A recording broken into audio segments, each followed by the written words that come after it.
Some of the content of Patriots Unfiltered may not be suitable for all audiences. Listener discretion is advised. The world's original podcast. Welcome to Patriots Unfiltered. Did I ever tell you my big guy with the small number theory? I mean, Big guys they with just small keep numbers, you know what it stacking means great to me, Mike? defensive Is it means that guy is a really good athlete. It's not typical that, like, these 300-pound guys, would wear number 8. Well, like Brian Morey was 7 at BU.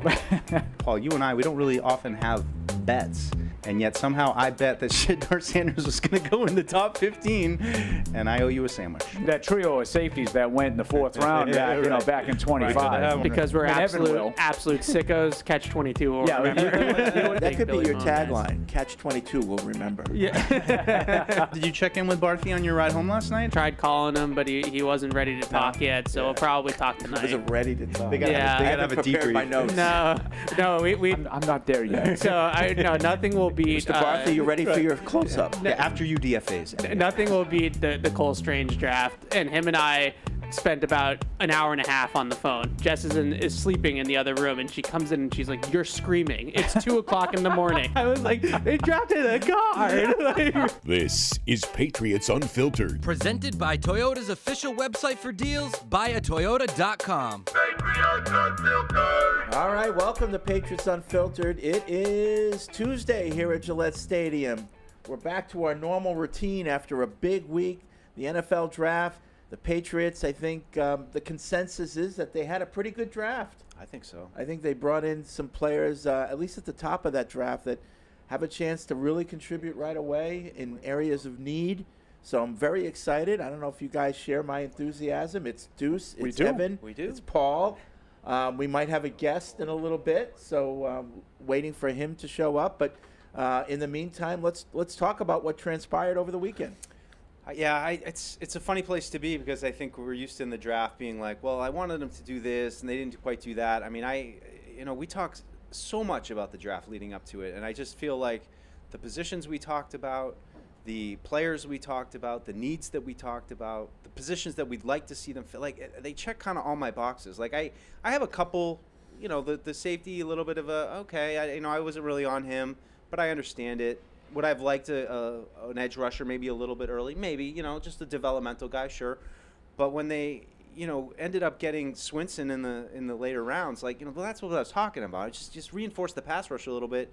So for me, they checked all the boxes. I mean, we everything we've talked about is on YouTube and on Patriots.com ad nauseum. So it just feels good to say, it feels like we were on it. We knew what they needed, and that's kind of what they ended up doing. So it's satisfying and it's exciting for me. Yeah, there were no real head scratchers. Yeah, just the safety was a little okay. Yeah, not, but and that's not really a criticism. I mean, that should happen a lot in a draft where you're like, who's this guy?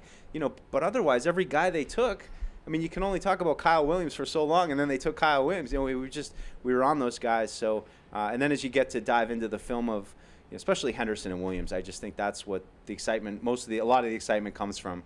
You put the tires on the car with Will Campbell, but you added some explosiveness, and that just is, I think since the season ended, that's what we've been saying. This offense needs to hit a new level, and hopefully they'll be able to do it with some of these guys. Little analogy on the fly there. Yeah, you put the he tires on the car, and Fred helps him out with the octane. You two over there, you should go on the road. We can picture it. Well, nitrous, I mean, we're NOS. sponsored by Toyota after all. Absolutely. Right? Buy a Toyota. It's well done. You can strap it up.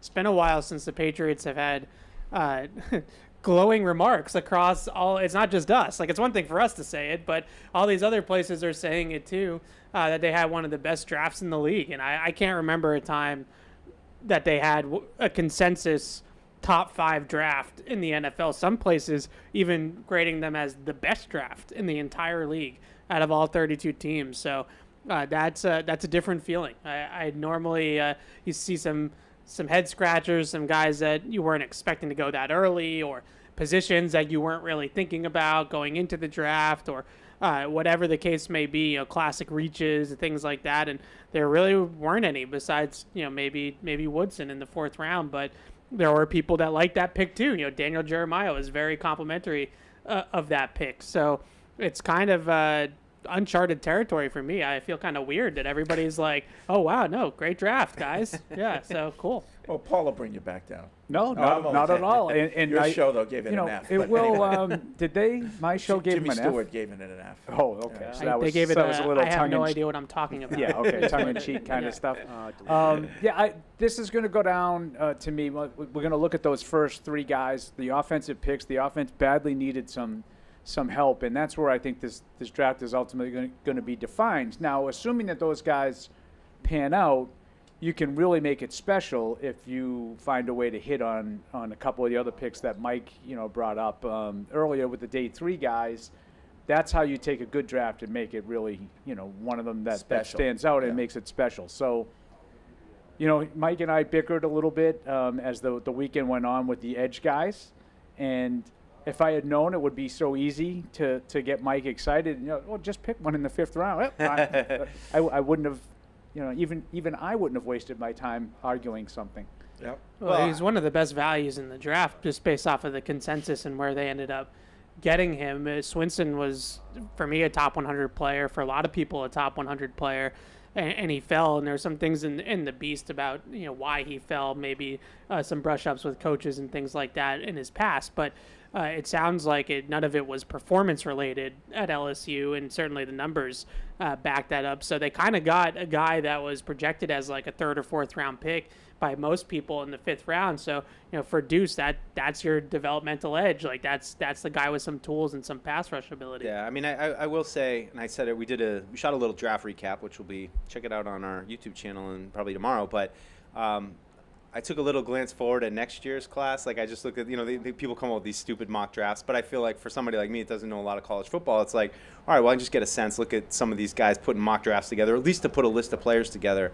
And there were a number of edge players next year, which it seems like it'll be another strong class for that position. So that was a little bit, it made me feel a little bit better. I mean, I get Paul's point, and I mean, to be honest, like I still think that they have depth issues along the line a little bit in the defensive line. So, but look, I like what Ryan Cowden said. Like Ryan Cowden, I think at the end was like, we're going to finish up here and we're going to start looking at the roster and be like, all right, where are we weak? What do we need to do? And that's kind of where my head was at too. You're not going to get everything you need. I said on the draft show, I would have liked to have a developmental defensive end to, develop behind, Chaisson and Harold Landry. Didn't get that, but still, you ended up got a guy who can help with the pass rush off the edge, and I think that's what Swinson is known for. He's got some juice around the corner, and I thought that was the biggest element they needed, just to reinforce their depth. I want to clarify. So you're looking at it a little bit differently, like a Harold Landry and this guy then. What do you mean? So you said you were looking for a developmental backup defensive end. You don't picture Swinson as that? Well, I see him more as a stand-up pass rusher, gonna come on 3rd downs, and I don't know. I mean, maybe in a perfect world he develops into a 3-down kind of a guy, but we haven't seen what kind of defense. We haven't seen. I mean, we have a feeling of what they're gonna run on defense, but I just think they're gonna have 4 down linemen. They're gonna have a down defensive end. I don't know if that's Swinson. I mean, I look at 4 down linemen. The guys on in this. I mean, I'll defer to you two. But in this, I look at those 2 guys on the end might be down linemen, but they're edge rushers. Yeah. Harold Landry. I mean, Chaison's not an every down player. I mean, I don't think he's been that in his career. Now maybe he will be that with the Patriots. We don't know what his role is going to be here. It's going to be a different system for him.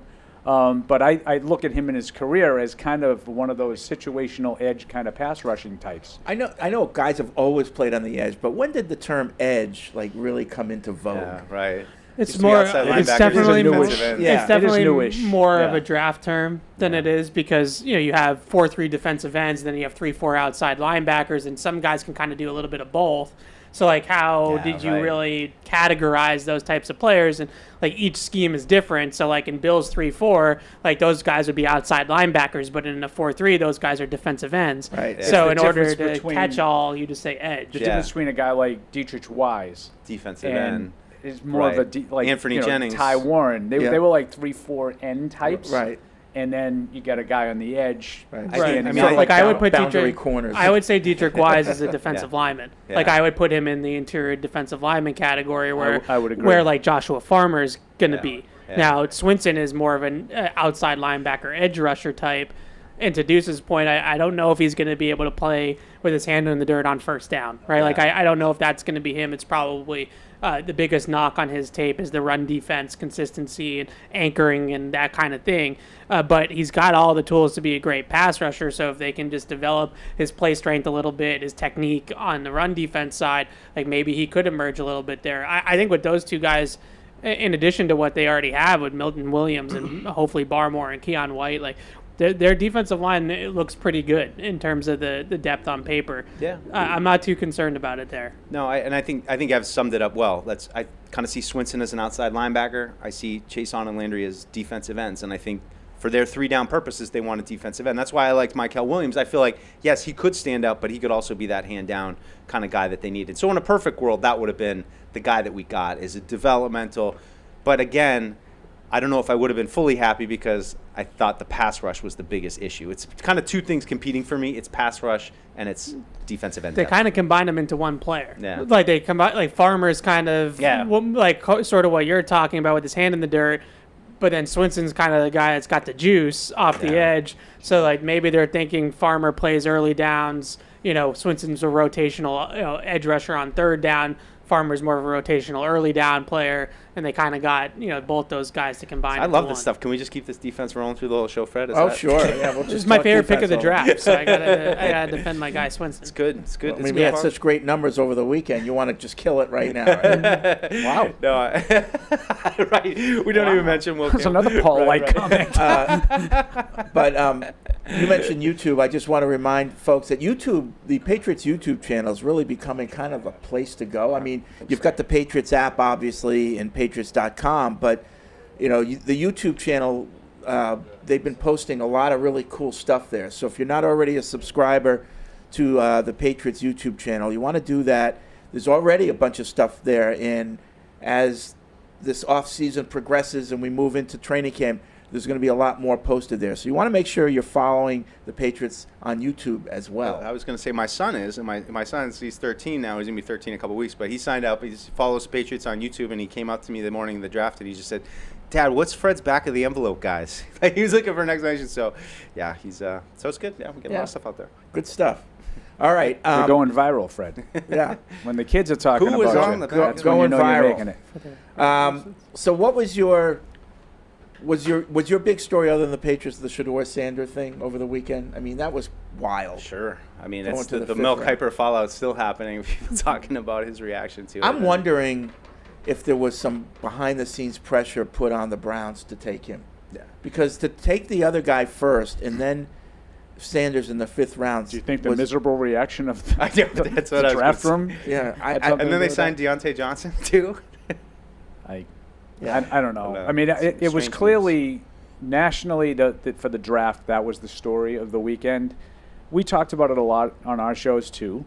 What I wasn't aware of, I mean, you're sort of seeing on Twitter the reactions of different people, but when you actually hear, how Mel Kiper could be as offended by this as he was, makes me wonder what his motivation is. Yeah.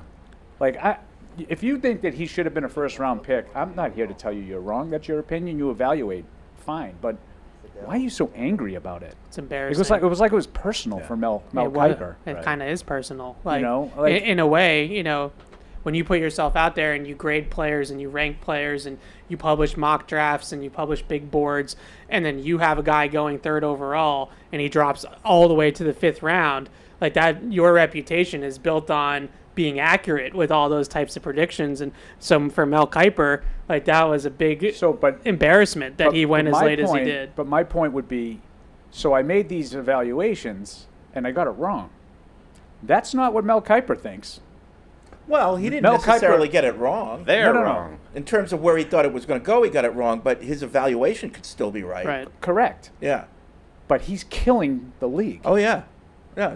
He's How killing dare them. you disagree with me? It's not personal, Mel. Well, listen. Do you think they didn't take him because they wanted to stick it to Mel Kiper? But I think Mel's on there. He wants to be. That's how. To me, the story became Mel Kiper. It's not all Shador about Sanders. the drama. And that's wrong. It's all about the drama. Yeah, and I do think that you're right about that. I think the networks, in this case ESPN, kind of lean into it a little bit, and I think that they sort of recognize, we got a guy that's a little unhinged here. It's probably not bad for ratings, Right. And I have a lot of respect for Mel Kiper. I think he does a really good job. No one in that business has a squeaky clean record. Well, his performance over the weekend was an Well, listen, embarrassment there's a to guy- him and the network. There's a guy on ESPN who's a multimillionaire, and his nickname's Mad Dog. So, I mean, that's kind of all you need to know. Yeah. And then did you guys see Jeff Ulbricht's son then found the number of Shador Sanders and that was whole really thing? stupid. I mean, Oh, boy. that kid, he just embarrassed his father to no end. He did, You know? and he's obviously paying the price for it. But my God, like it was a stupid, childish prank. Like, can we not put him in prison? Like the reaction, my God, like if my kid did it, believe me, there'd be serious repercussions. My kid wouldn't have gotten away with this, and I'm sure that he's not either. Yeah. Because like you put it perfectly, Freddie, he embarrassed his father, Embarrassed who works his for father. for an NFL team. Right. Have some respect for your But dad's I mean, job. my God, was no one ever 21 before, and you never did anything stupid? Oh, yeah. Like, am I wrong? Like, the reaction was like, this guy, like, we got to lock him up and throw away the key. I do wonder that, like, why does the defensive coordinator of the Atlanta Falcons, why does he have access to the phone numbers? Because he's not calling Shador Sanders to, like, as, like, a scout to, like, evaluate him. I just wonder if there's like some kind of a master. Right, but, like, sheet shouldn't with that master everybody's- sheet have a little bit more restriction in terms of who has access to it? Like, why not every single coach on the coaching staff needs to have, because once you start to branch out the numbers, like, the more and more people that have it, the more likely it is that something like this happens. So, like, I mean, do you have to take into consideration that you don't want something like this to happen? Like, is that something that you need to right, bring do, up? But, Yeah. but, I mean, I don't know. the whole... He the got whole- prank called. The Like, whole idea let's face behind these numbers is that so when the player gets the call, he knows it's from somebody that's authorized to call me from the team. I mean, Jesus. I- Imagine if the Jerky Boys were out today, Mike. yeah. I was gonna say, We'd I mean, have- it's kind of we'd- a throwback to when prank calls still happen. Like prank calls don't exist anymore. We'd have to go with a whole new routine on pregame shows. Right? Like, we can't do our Jerky Boys Prank anymore. Those call. guys would be in prison. Like star 6ix9ine, like all those things are lost. Like, you know what Yeah. star 6ix9ine is? Oh, Evan? yeah. All right. Like, I'm not, I know but please it's don't Star misunderstand this. I'm not. It was a dumb thing, and it was mean. It was flat out mean. Yeah. And Shador Sanders did not deserve that. No. But, I mean, it just was a dumb, stupid prank. Yeah. Like, I just think I think we've gone a little bit overboard. Did they like actually talk to him at all, or I didn't see any of the Yeah. actual call. So they Yeah. called Yeah, him. they and did. He then- claimed it they- was Mickey Loomis. Oh, really? Oh, yeah. Yeah. Yeah. And, Sanders kind of handled it really well. Yeah. Like he didn't get outraged or anything like No, that. everybody's getting outraged for him. Yeah, I give him credit, but yeah. You just feel bad because you hear all these players talk about, I forget which of our draft picks it was, but somebody said, like, I saw Foxborough pop up, and I knew, and I just had this rush of emotion. So you know that that's the start of it. And so he must have gotten that rush of adrenaline thinking, this is it, it's happening, and then, that's where you're taking advantage of somebody in kind of a tough spot. you know? Yeah, absolutely. Yeah, like I said, it was mean. Yeah. It was flat out mean. Yeah. All right, 855-PATS-500 is the hotline. Podcast at patriots.com is the email address. We got a lot of emails coming in. We got calls coming in. Chances are we're going to have a guest at some point soon. So while we're waiting for him to come in, let me get my mouse working here. It's not working. I know. All right. Is it on there? good radio. Well, maybe we'll go to emails first. Alex, can you punch up radio calls from That's all right. phone calls? It might be a bad battery. Yeah. Well, I mean, you can do it like they do on my shows. I'm frozen. Jimmy, I'm frozen. Can you punch up line Oh, two? here we go. I got it going. I do that right? Back from the dead. Let's go to, we'll start with You hate them so Cole much. in Minnesota. What's up, Cole? So true. Hey guys, how you doing? Good. Hey. Hey, so I called back a few months back, free agent signing. So I'm ecstatic with everything that's happened so far. Heavy defensive, reload the offensive line, some wide receiver depth. I guess my major question today for you guys is, all the things we did are all kind of dependent on one, the coaching staff, and two, whether Drake May takes that next big step. Is there something that you could see in his sophomore year that may have you take a step back from him? Like if he goes on another, 10, 12 interception run, is that kind of where we take a step back, or do we just say, oh, it's a sophomore? Well, listen. That's all I got for you. Okay, thanks for the call. If he throws for 40 touchdowns and has 12 interceptions, I'm fine with that. It just depends on his production. 12 interceptions is not. No, that's not a lot. That's not a bad. That's number. not terrible. I mean, it's not great, but it's not a bad number. Yeah. But especially for a second-year guy. But if you only have 15 touchdowns, then it makes that's not so good. You know what I mean? Then he's not making any plays. Right. Yeah. So, but if he's making plays left and right and he has those types of interceptions, that's okay. We can live with that. You just don't want the Mac Jones back across the field, just dumb decisions. That's a good point. Right. I think the same things that we saw, like Yeah. to see those cleaned up. I mean, with Drake, May sprays. I mean, there are occasional, whoa, what was that?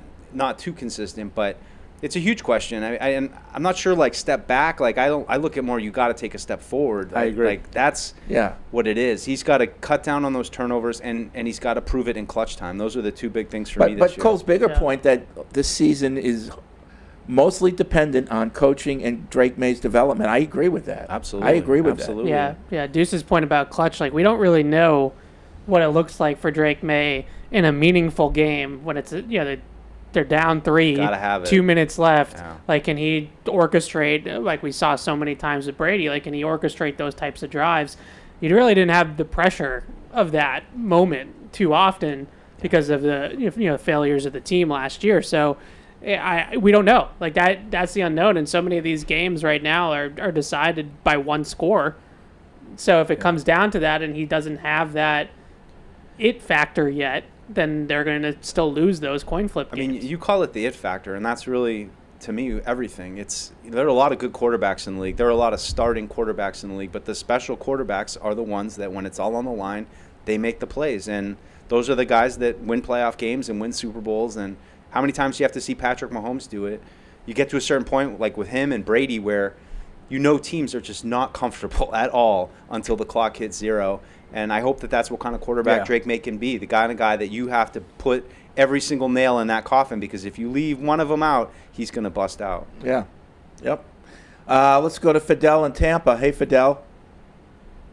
Hey, how you guys doing? Good. Good. It's funny you talk about the YouTube channel growing.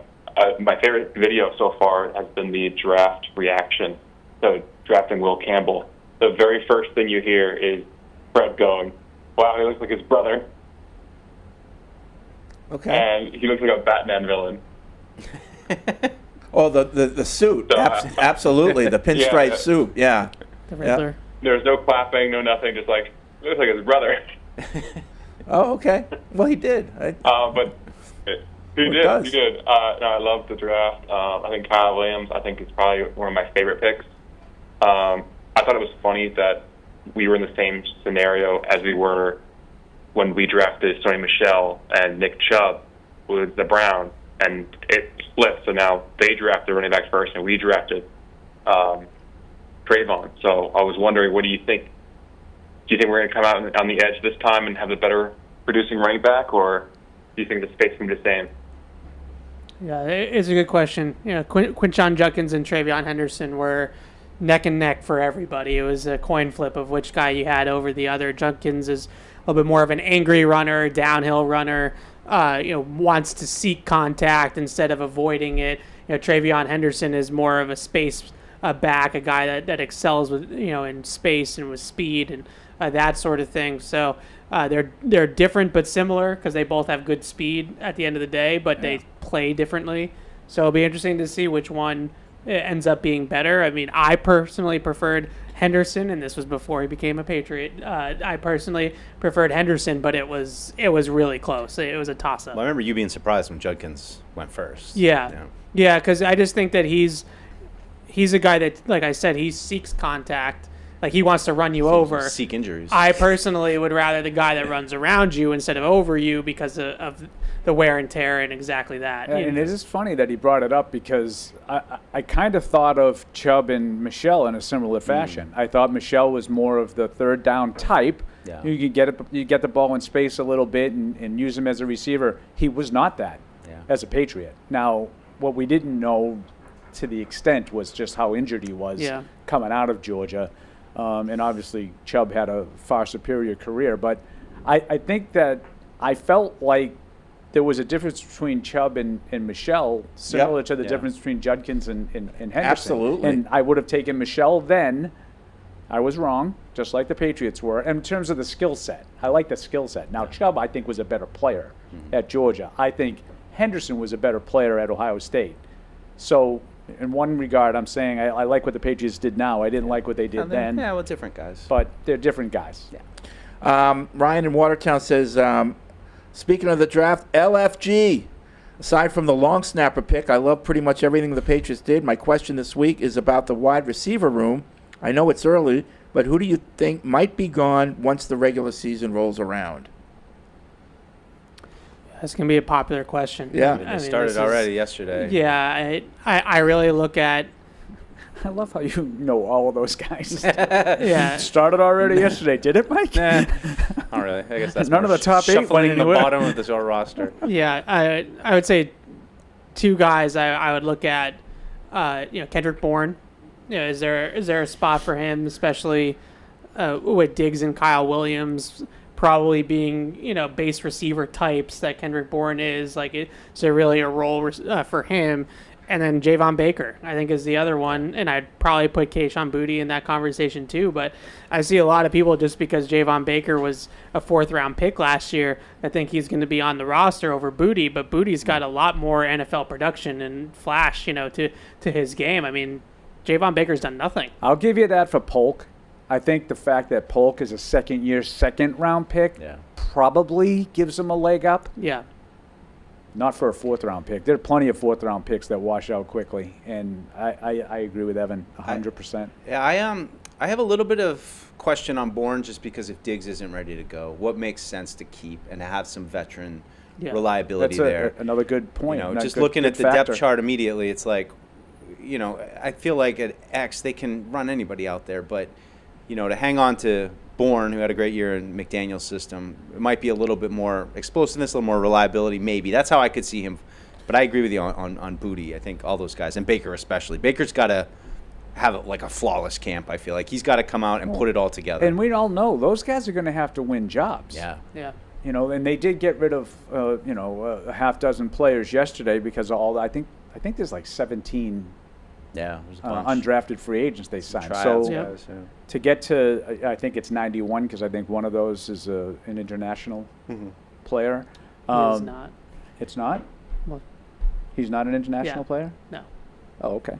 I thought I read yesterday somewhere on Twitter that he was. But so some guys had to go. I don't think that, like Polk, Baker, Boutte, Bourne, chances are those guys will make it to the spring and get to the camps and figure it out. I know that Boutte is a guy that Adam Schefter threw out there as a trade candidate. Right. Anything could happen. Sure. But they're not all going to make the team coming out of training camp. So let the competition. This is what Vrabel kept talking about from the day that he signed. Had his introductory press conference. Let the I think they've created of the fittest. competition, in a number of places. I don't know how good, like Mike started off when you're talking about the draft, like there's still holes with depth. Yeah. And I agree with that. Like, don't confuse you have a crowded room with you have a lot of players in the room. Like, they have a lot of players at wide receiver. They have a lot of offensive linemen right now. There's another one, and Marcus Bryant is added in with Caden Wallace, and Will Campbell with these tackles. That doesn't mean you have a crowded tackle room.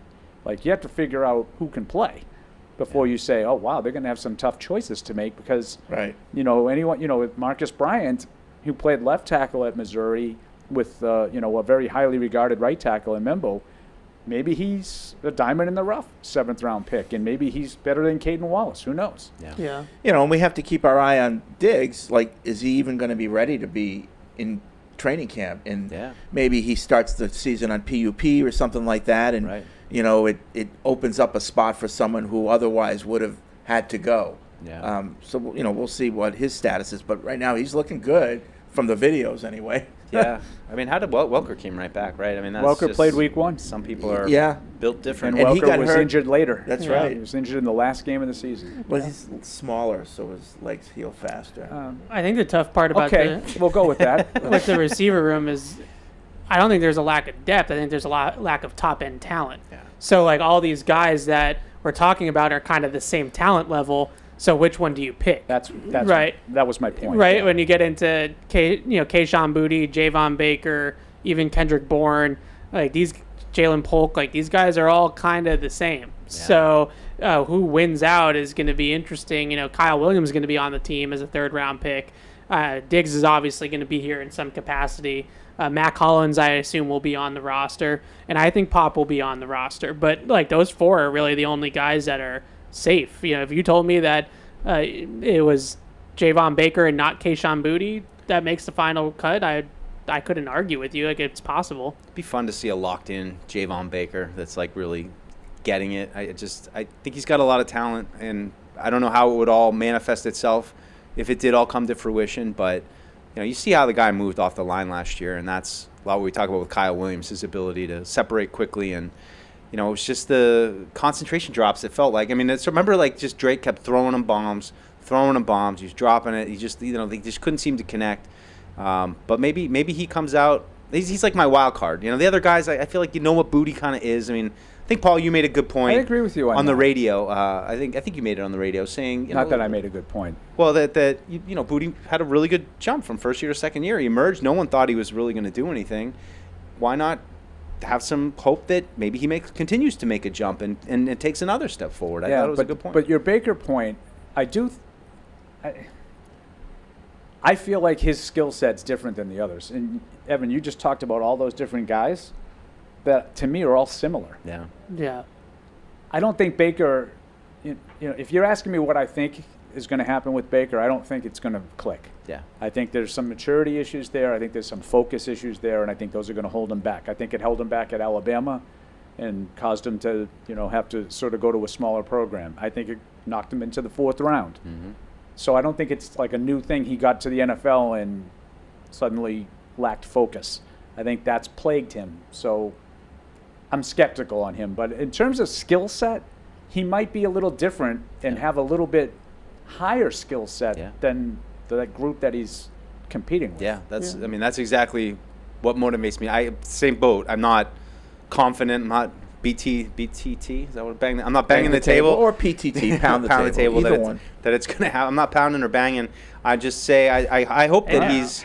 I hope he's locked in because I think we had vibes immediately with him from the wheelchair comments and all that stuff right out of the gate that you're like, dude, and even his comments after the year not really understanding how much scrutiny everything he said would be under. And so, I don't rule him out because some of these guys, they're kids. They're coming out. I mean, how many kids come out of school in the first year of their job? They don't really know what they're doing, but it's got to click for him quick or else he's going to quickly be off the team. Yeah, it's too bad because listen, the bar wasn't very high last year, but there was a lot of people in the building that thought that he was the most talented receiver in the entire room last year, but he just doesn't have the maturity and he doesn't have, that whole thing to realize his potential. But there's no question that he's a really talented player. I don't think anybody's ever doubted that, even, going back, like Paul said, to Alabama. He's an extremely talented athlete. Darpin or Dupon from New York City says, congrats on the awesome draft coverage. Mike's increasing annoyance at the team for foregoing defense on day 2 to help our promising young quarterback was my highlight. Me too. Yes. Mike, it's too early to stop hating Drake or to start hating Drake. Fair enough. My takeaway from the Patriots draft is that they are not trying to outsmart everyone. They kept it simple. Need a left tackle? Grab the consensus number 5 player that's sitting right there. Historic draft class at running back and D-line, make sure to grab some. And most important, respect the consensus rankings for at least the top 100. Don't reach into the early rounds like the old regime, Belichick, let's forget about Mayo last year, regularly did, maybe because they thought their evaluations were so much better than everyone else. Not worried about the alleged reaches on day 3. There is no such thing as a reach on day 3, in my humble opinion. I love the first part of that about, the consensus was they were strong, say, edge, strong running back. And we're going to lean into that. We're going to look, I remember the the different years, like, well, this is like a legendary wide receiver class. We're going to zag. We're going to take a wide receiver the following year. Like, that's something that the Patriots did routinely in the latter part of the Belichick era. The where they're consensusly ranked, I don't care as much about, because I go by the NFL teams, not by, the Mel Kipers of the world. Now, certainly great when they marry and they're similar, but these two guys have been talking to me about running backs and edge guys for a couple of months, and they targeted those positions. I think that's, to me, that's smart. That's not trying to outsmart everybody. Right. That's saying, I agree, these spots are talented and they're deep, and we're going to make sure we get somebody that is in that talented and deep crop. Yeah. I think that's smart drafting. Yeah. It doesn't mean it's going to work. No. But there's logic to give it. I can yourself a understand chance, what right. they're thinking. I know. Well, process. like you just said it, Paul. That was, I think I said it on day 3. It's just logically, everything makes sense. I think you got to a point with some of Bill's drafts where you knew there was always going to be one pick that, like, it's not a need. It's a guy that was way down everyone else's draft boards, but Bill must see something in him, and we all respect him. So let's just hold our breath and see what happens. But it was a little harder to talk glowingly about Tavon Wilson, than it is talking about why they took Travion Henderson or why they took Kyle Williams. It's just clear needs, and especially when just everything we talked about, like, they need to get explosive. They tried to get explosive. So there aren't, like, it's nitpicks. I mean, making fun of me about the defense, it's nitpicks. It's not like you're not going to get everything every year. And if you had to, like, punt on something, all right, well, you're not going to get one of those edges this year. It's fine. And frankly, this team can't afford to take chances. Yeah, no. They need enough talent that, forget about the developmental guys. Take the guys with the talent or on tape, and then coach them up when they get here. Floyd in Redford, Michigan. I'm impressed with the draft, but, he says in capital letters, how do we assess whether or not Will Campbell will be a good or bad pick? If he stays at left tackle and at least becomes Nate Solder, is a good pick to me. Having to move him to guard means we once again need a left tackle, which is not okay with me. How do we fairly assess Will Campbell? I mean, if he had to move to guard, he was an exceptional guard. He was like an all-pro guard. I mean, that's not terrible. I don't think that's like a bust. But it does mean we still need a tackle. Right. Now and that's the unfortunate part. But I think he needs to be – I think he would need to be a good tackle to take with the 4th overall pick. Is Nate Solder good enough? Probably. Right? Can we get Matt Light out of it? I know. When I went on Hardy's show the other morning, Michael Hawley asked me if he gets like one Pro Bowl and he has like 10 years, is that okay? And so I had to go look. And so Matt Light and Nate Solder had a Pro Bowl, just one. But I think Matt Light went once. So I don't know about Pro Bowls. If he is our left tackle for 10 years, it's a good pick. I mean, come on. That's it. Yeah. You shored up a position. And now Paul will say, well, does he play well for 10 years? Well, I believe if he stays for 10 years, he's playing well. And I'd have a hard time arguing with that. There's no way he's going to keep his job for 10 years if he's just like, 25th in PFF every year. You've shored up a position of need for 10 years. Great pick. I would say where some of the nuance might come is maybe kind of how, Paul, you felt about Matt Light, where there are certain matchups, perhaps, that as you get going, this week we might have some problems. Like having to single him out for help or those kind of things, like, not ideal. You prefer not to have to worry, we got a really long edge rusher this week. I'll tell you what my he might concern give is, because I've been awfully positive about this draft. You have. And I feel that way. I'm not putting on an act. I feel strongly that they took playmakers and they needed playmakers.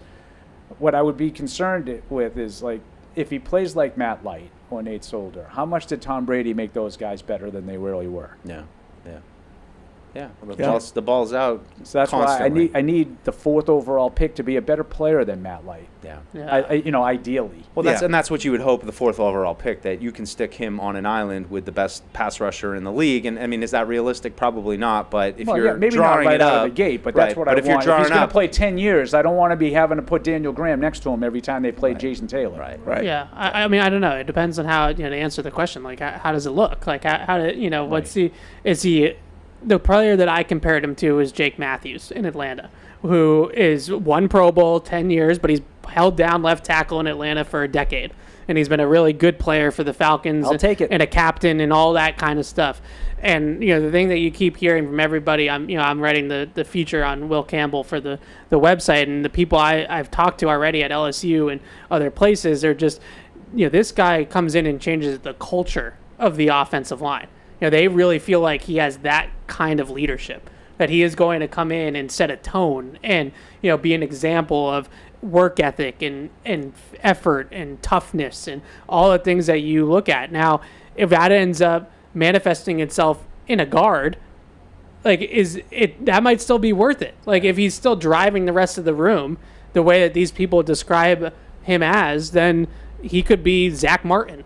And are we going to come here 10 years from now and say bad pick as he's fitted for a red That's jacket? what I said. If he's an exceptional guard, yeah, I'm not going to kill that pick. Fred, I know you've been on that throughout the process, and I've sort of gone back and forth with you a little bit on it. But if he's that good as a guard, you got to find a tackle still, but at least you got a really, really good guard. And guards are important too. They matter. Yep. They matter. Guards are people too. Yeah. You just don't want to have to take one at the top of the Have you hugged the the guard first round? But if he's like the left tackle, just for argument's sake, if he's the left tackle for like a year or two, and he's solid, but clearly it projects that he'd probably be better off inside, and they just get into a situation where a premium left tackle kind of falls into their lap. But he held down the position for a year or two, and then they kicked him inside because that's where our best five. A Tyron Smith level player just happens to be on the board for them one year. Right. Then okay. Right. You can't argue with that. Right. Because that's what I see potentially if he's going to move inside. I think that's what would have to happen. So in other words, not necessarily because he just failed and could not play the position. We got a generational player available. You had okay at tackle, and then we got an opportunity to upgrade there. And now we're going to strengthen the left side of the line by having both of them on the left side. My algorithm has somehow picked up a bunch of Will Campbell high school training videos. It must be one of his coaches posting him dripping sweat, holding a 45-pound plate, doing leg kicks. I mean, it looked like Dante Scarnecchia putting him through the drills. And just for me, it kind of brought everything full circle because when he got so emotional about everything he had been with, you don't really know what these guys are doing. But when you see, here's Will Campbell in high school when probably a lot of his friends weren't doing what he's doing, and he's, lugging a 45-pound plate up and down the field, it puts a little more context into his journey. And I just keep going back, though, with him. As soon as I heard him talk, I'm like, this guy is Mike Vrabel. He is a Vrabel kind of guy. And when you heard Vrabel call him, it sounded exactly like you do things the way we want to do it. And that, to me, aside from the physical talent, it's just such a culture fit and such a what Evan said. What's needed is an anchor for this offensive line and to give them some identity. Well, you definitely see with how they're building the roster so far that one of the high priorities is building that culture. Yeah, absolutely. Is setting up that culture. I mean, just real quick, I got to do one other thing. Just contrast last year. And I mean, I'm not going to compliment you again too much, Paul, but you just look at the difference between a new regime. A new regime came in this year, and it is a totally different team that they're going to put on the field this year. I mean, we want to put our stamp on it, and when you look at it in contrast to last year, we're going to try to hold on to a lot of the pieces and kind of make a version of what it previously was without, doing what Vrabel's doing, which is I'm going to make this my team. I'm going to put my stamp on it. I'm going to put all my guys into positions to be successful. So that to me has just really been remarkable as we look at the offseason as a whole with free agency and the draft. I talked about it a little bit right as Vrabel took over, and Fred, I think you and I did the 2001 thing. We talked a lot about this. This is going to be an overhaul. Yeah. There's going to be a lot of guys that you're not necessarily expecting to not be a part of the equation. And there have been a few of those already, and I think there'll be more. Bentley. There'll be more of those guys like that. Some that they let go as free agents, some that they let go not as free agents, like Andrews and Bentley. And, I mean, you just look at the draft. I mean, they're drafting a kicker, they're drafting a long snapper. There's probably going to be some of the specialists that are going to turn over too. So I'm not surprised by that. Mike was part of that 2001 class and probably was the poster child for that 2001 free agent class, and he saw the impact that it had on the team right away. yes, Tom Brady was largely responsible for the success. But that team was better. Well, in 01, that team was a lot better in 01 than it was in 2000, and that's because Bill completely overhauled the roster. Yeah. Why do you think Bill? I mean, maybe he didn't, but why do you think Bill waited until the next year to do it? Why didn't he do it? That's a good question. I'm not sure he had enough time. Don't forget, he didn't get all the red tape handled until it was like February. By the time he really was able to dive into it, and I also think by red tape you mean the league stuff. Yeah. Right. Now, I mean, clearly he was looking at the Patriots roster before then. I'm not naive. But I think there were also some veterans that were involved that maybe he wasn't necessarily looking to just get rid of immediately. Some he did. I think Coates went right away. Yeah. But you don't think Earth, Wind, Moreland was, That was later. That was like 04. Oh, was that 04? Yeah. Who were the guys in 2000 that were like, who are these guys? I forget. Like, he mentioned some of the names. Like, well, I was thinking more of like the Chris Slades and the Bruce Armstrongs of the world well, that had probably seen better days. They were holdovers, right? And, and it took them a little bit to figure out, okay, this one can stay, that one needs to go, that one. And then, I think it was mostly you're right. Mostly 01 that he got like the Anthony Pleasants and the Rick Lyles and the Bobby Hamiltons, his guys. I just remember, what was that Thanksgiving game in 2000 in Detroit? What a miserable game. And to me, that was like epitomized like the dearth of talent that team had. They just struggled. They had some salary cap stuff too, right? In 2000 and kind of reset the books that year, and maybe that was why it took a year. Because back then the salary cap was a little. It was a little tougher. Than it was now. meaningful then. Because it was much smaller. David Bethlehem, this is for Evan. Has anyone done retrospective studies on how various draft rating lists compare to actual PFF ratings after 1 year, 2 years? I mean, there are studies that have been done like that, and nothing is ever perfect. Like drafting, if they just took like someone's consensus media board and drafted off the consensus media board, there's going to be hits and misses, just like there are doing it, a more scientific way. But I will say, in recent years, it's been the teams that have drafted based off consensus, and then also the teams that have had good draft grades that are mostly based off of what we all thought of the class going in to the draft have done pretty well for themselves. Not all the time, but there's data that suggests that the consensus board is just as good as NFL evaluators, which is kind of crazy. So I was kind of interested in that email. I think Evan answered it one way, and I'm wondering if he was looking for it a different way. He kind of said, if anybody has ever done any analysis on the player rankings, the pre-draft rankings, and then looking at PFF. So in other words, is he saying like, so they had Will Campbell as, OT1, as you kids like to say, right? Oh, the kids. And then you go, whatever, let's go Campbell, Membo, Banks, Simmons. Now, when we look, say, after 2 years of PFF rankings, is Campbell the highest ranked out of that class? Yeah. Right. Yeah. That's what I was wondering if anyone's ever done an analysis on he said that. after 1 year, after 2 years. Yeah. I mean, as opposed to like teams that follow the board, right? And how closely, because I think that's a thing too. I think that a lot of people starting to analyze. Is there a CFF? How close they are.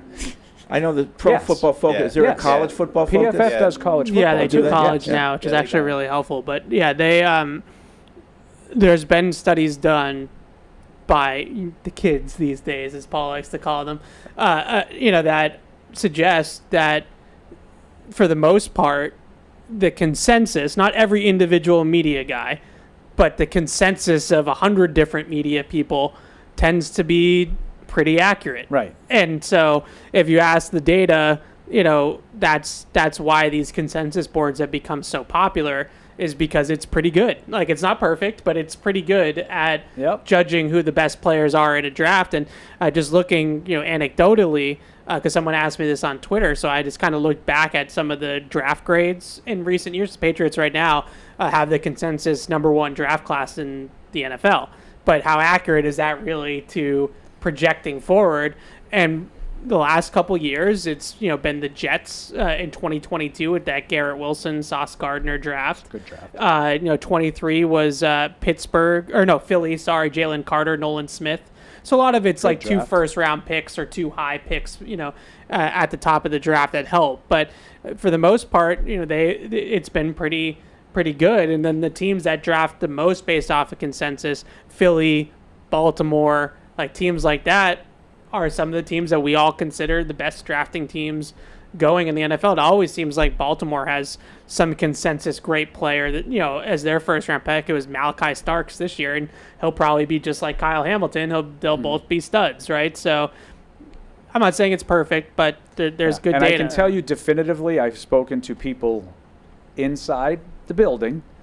They do analysis of the mocks. Yeah. Oh yeah. When the draft is over, they get a bunch of different, the higher profile guys and some of the lower profile guys, and they figure out who was close and who wasn't, and they lean on that data. Moving forward. I just keep thinking about a player like Josh Simmons, though, who wouldn't have made sense for the Patriots, but could end up being the best tackle in the class. And then when you look back on it, well, did they have the ranking wrong, or was it just special circumstance? Like Gronk. Yeah. Exactly. Like Gronk, everybody loved except for Greg Bedard.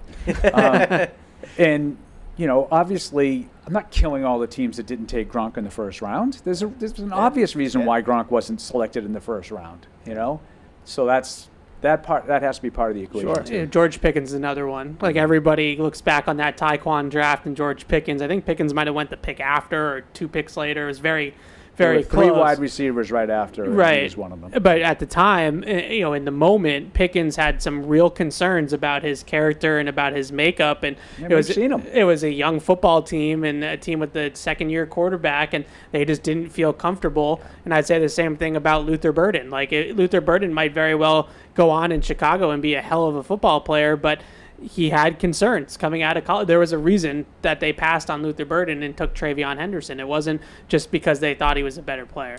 Luther. I'm thinking Luther. Ryan in Atlanta says, a ball with that car door. I'm super happy with the Patriots draft. They did a great job getting good players at good value, and I can't remember when the national media was this high on the Patriots. My question... Probably the last year Belichick was here. Elliott Wolf looked like a different person in the media this year compared to last year. Do you think he sticks around after what seems to be a successful draft cycle? I do. So I wanted to bring this up. I mean, he said that for him, this regime made the process that much easier for him. Like it was just much more organized than last year. So that was Elliott Wolf talking about the effect of the new regime on him. And I've also heard insiders say that Elliott Wolf did an amazing job with this draft, that he ran that room. This was his draft. We all talk about, Vrabel has the final say.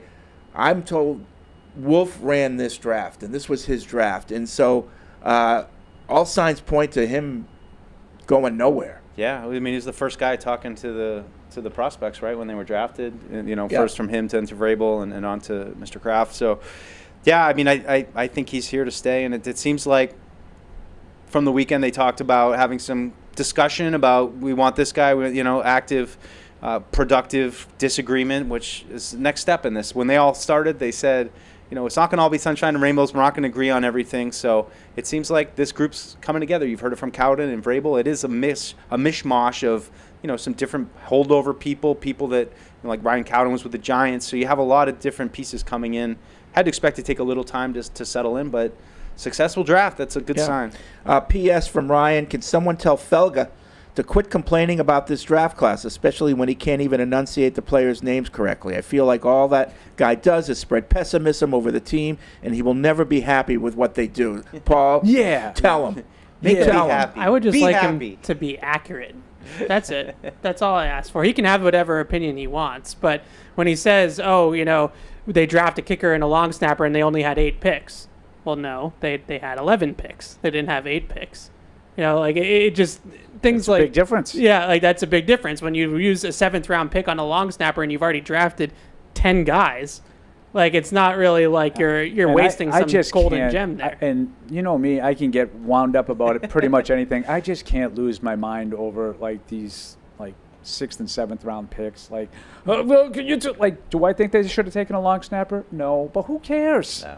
Like, why are you so upset about the 200th pick of the draft? Well, you're consistent, Paul, because a lot of people go the other way and are like, "We got this guy in the 7th round, man. I don't know, a little flyer." Like, Every guy that gets that's why I was only a little it. bit tongue in cheek. Like, when was the last time they were universally applauded? Like Belichick, I'm telling you, year after year after year would draft these guys, and it was like, because Bill took them, and they had to be really. They were diamonds in the rough on day 3. Yeah. Even though the last 10 years of his tenure, there weren't too many diamonds in the rough coming out of the draft. He was struggling, as Mike, has gone to great lengths to point out over the years. Well, you just can't have it both ways. Like, you can't get on them for drafting a long snapper, but then also every 6th and 7th round pick is meaningless. Right, like you have to be consistent. Well, that's why I don't care about the long snapper, and I don't care about the 6th and 7th round picks. But for every time that someone comes in here and hypes up a Demario Douglas getting drafted in the 6th round, and you get, it was a 6th round pick. Like, what does it matter? And then like some of the Mike Onwenu, like some of those guys do go on to be decent football players. And that would be my argument for not taking the long snapper. Would be that I know it's a 1 out of 10, 1 out of 20, but I'll take that. Like, whereas my long snapper, I can just sign. There's a million of them out there. Now, again, the kicker to me is a little different. The kicker is a little different. You didn't really have a kicker on the roster, and if you identified this guy as the best, which, as Evan has said, we talked about it in our show that we did before, pre-show. Everybody had that guy number 1. Yeah. So if you thought he was that much better than everybody else, take him. You had 11 picks. Use one of them on a kicker if you didn't take to make sure you get him. Baltimore was probably going to take him. So the only thing I would worry about, again, because I'm contractually obligated to be concerned, he's a kicker from Miami. Yeah. He's got a kick up here. It's a big difference. Yeah. That's true. It's got a boomer, though, Paul. Yeah, it's a big difference, though, kicking in elements. Eldred's in North Carolina. What's up, Eldred? Ooh, good one. Hey, fellas, how y'all doing today? Good. Question. I know it's already been asked, so if you bring your butt out here, I'll get you. Well, anyway, about the wide receiver room, and they was talking about the undrafted that they signed, and some of them gave them high praise on the receivers that they did get. So, I don't think Matt Collins might be out. No. Besides the original ones, or do you think anybody else in the class might just step up and show them that, hey, I'm here, and I'll take it off the air. Okay, so thanks. Have a good day now. You too. Yeah, so the receiver he's talking about is Efton Chisholm, who they signed from Eastern Washington as a undrafted free agent, and I watched a little bit of his tape yesterday, and he's a McDaniels jitterbug slot. Like, this guy is great. Exactly. Like it's like shades of like Riley McCarron, right? Like all over again. Great like agility testing at his pro day. Ran a sub 7.3 cone, 80th percentile type agility numbers.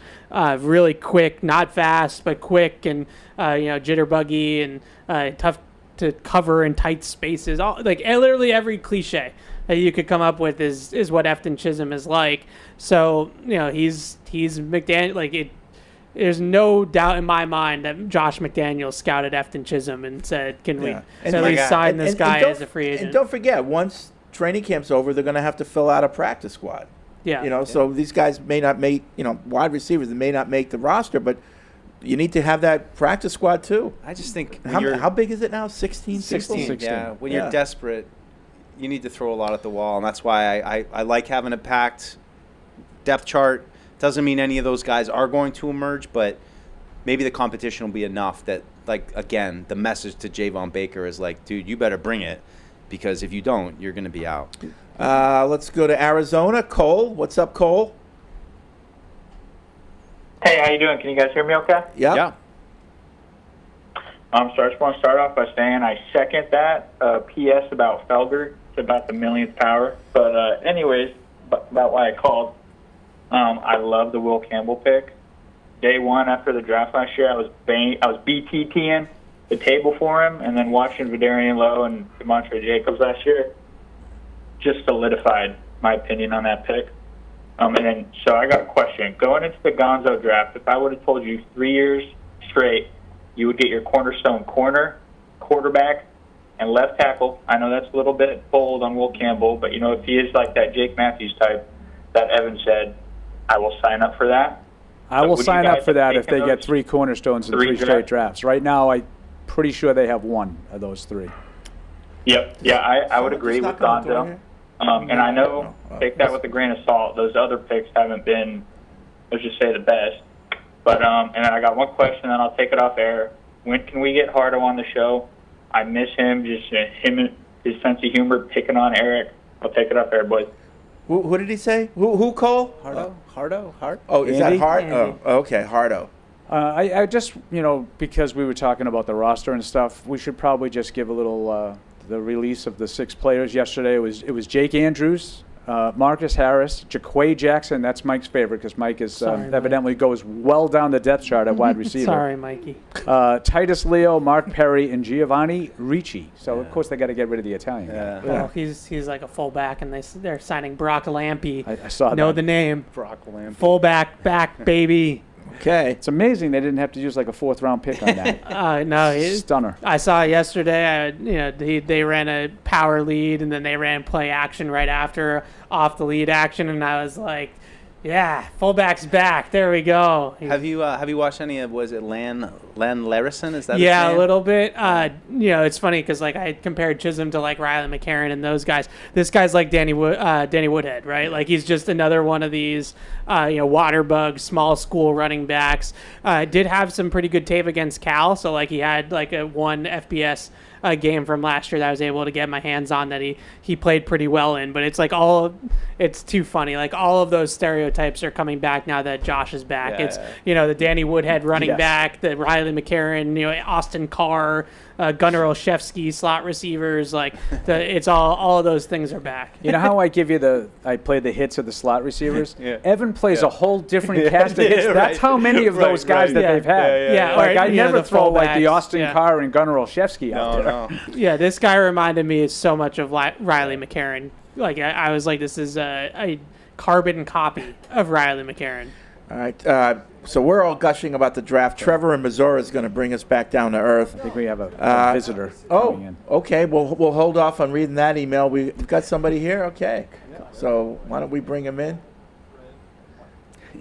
All right. Come on in.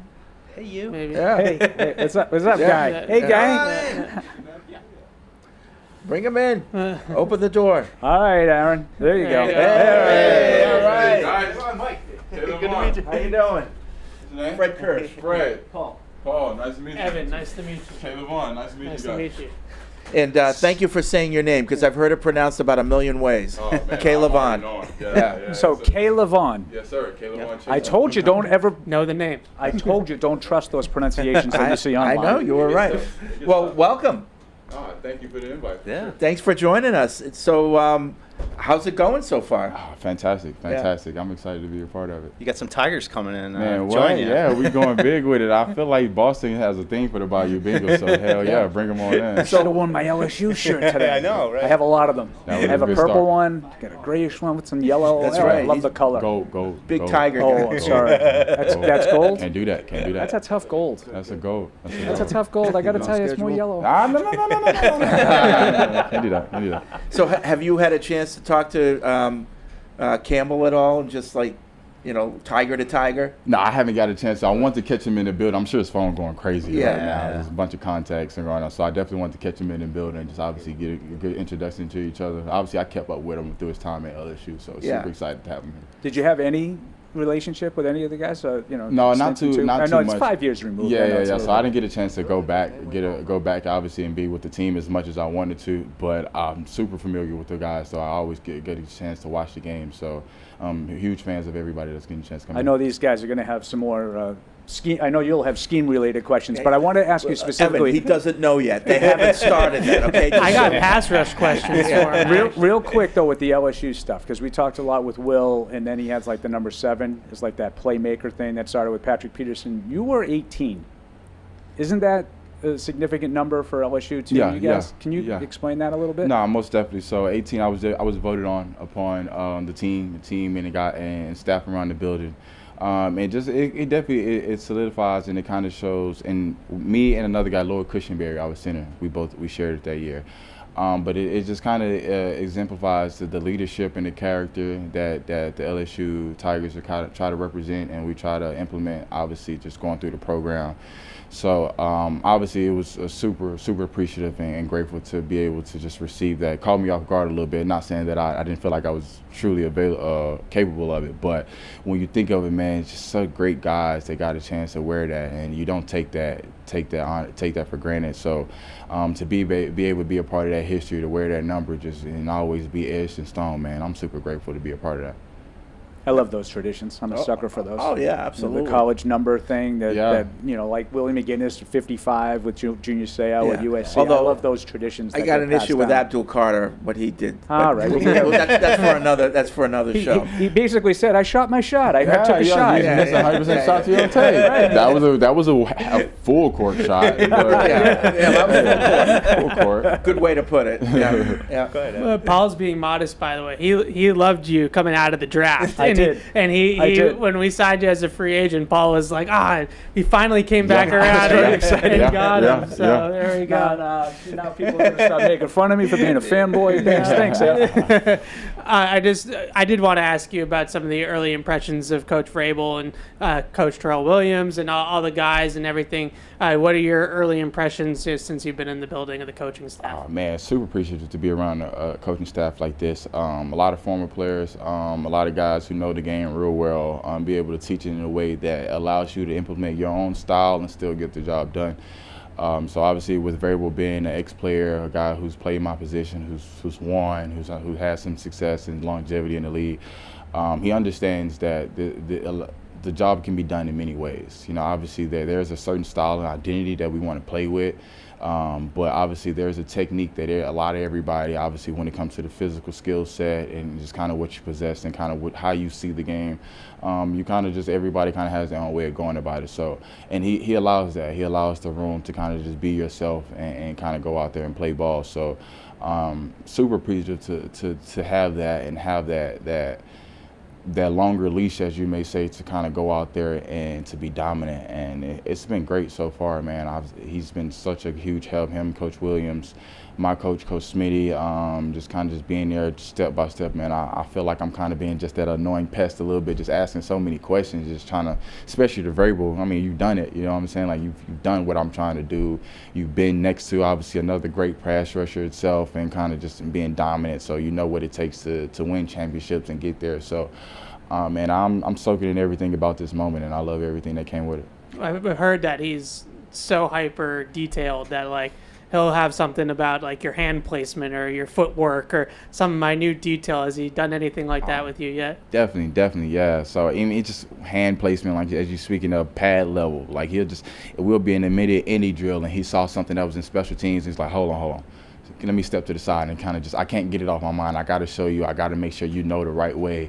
And because it would be a failure on both our parts. And his part, he feel like himself, you know what I'm saying, if he don't give us the right technique and the right, you know what I'm saying, right skill set or the tool bag to go out there and out-dominate and perform. So, and he's been super critical in detail when it comes to the minor things and what you should be, obviously. It starts now. It starts there. So when everything's kind of get tough or whatever we hit our adversity and whenever it comes during the season, we just go back to this time of the year when we just dig into our foundation that we build and our fundamentals, and everything will take care of itself from there. Yeah. I want to ask you about last year. I mean, your most productive year in the league.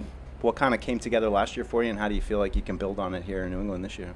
Definitely, I'm just getting a chance to take in the nuggets that I've been gaining all over the years, man. I've gotten a chance to play next to a Pro Bowler and Josh Allen, man. I've gotten checks and play too.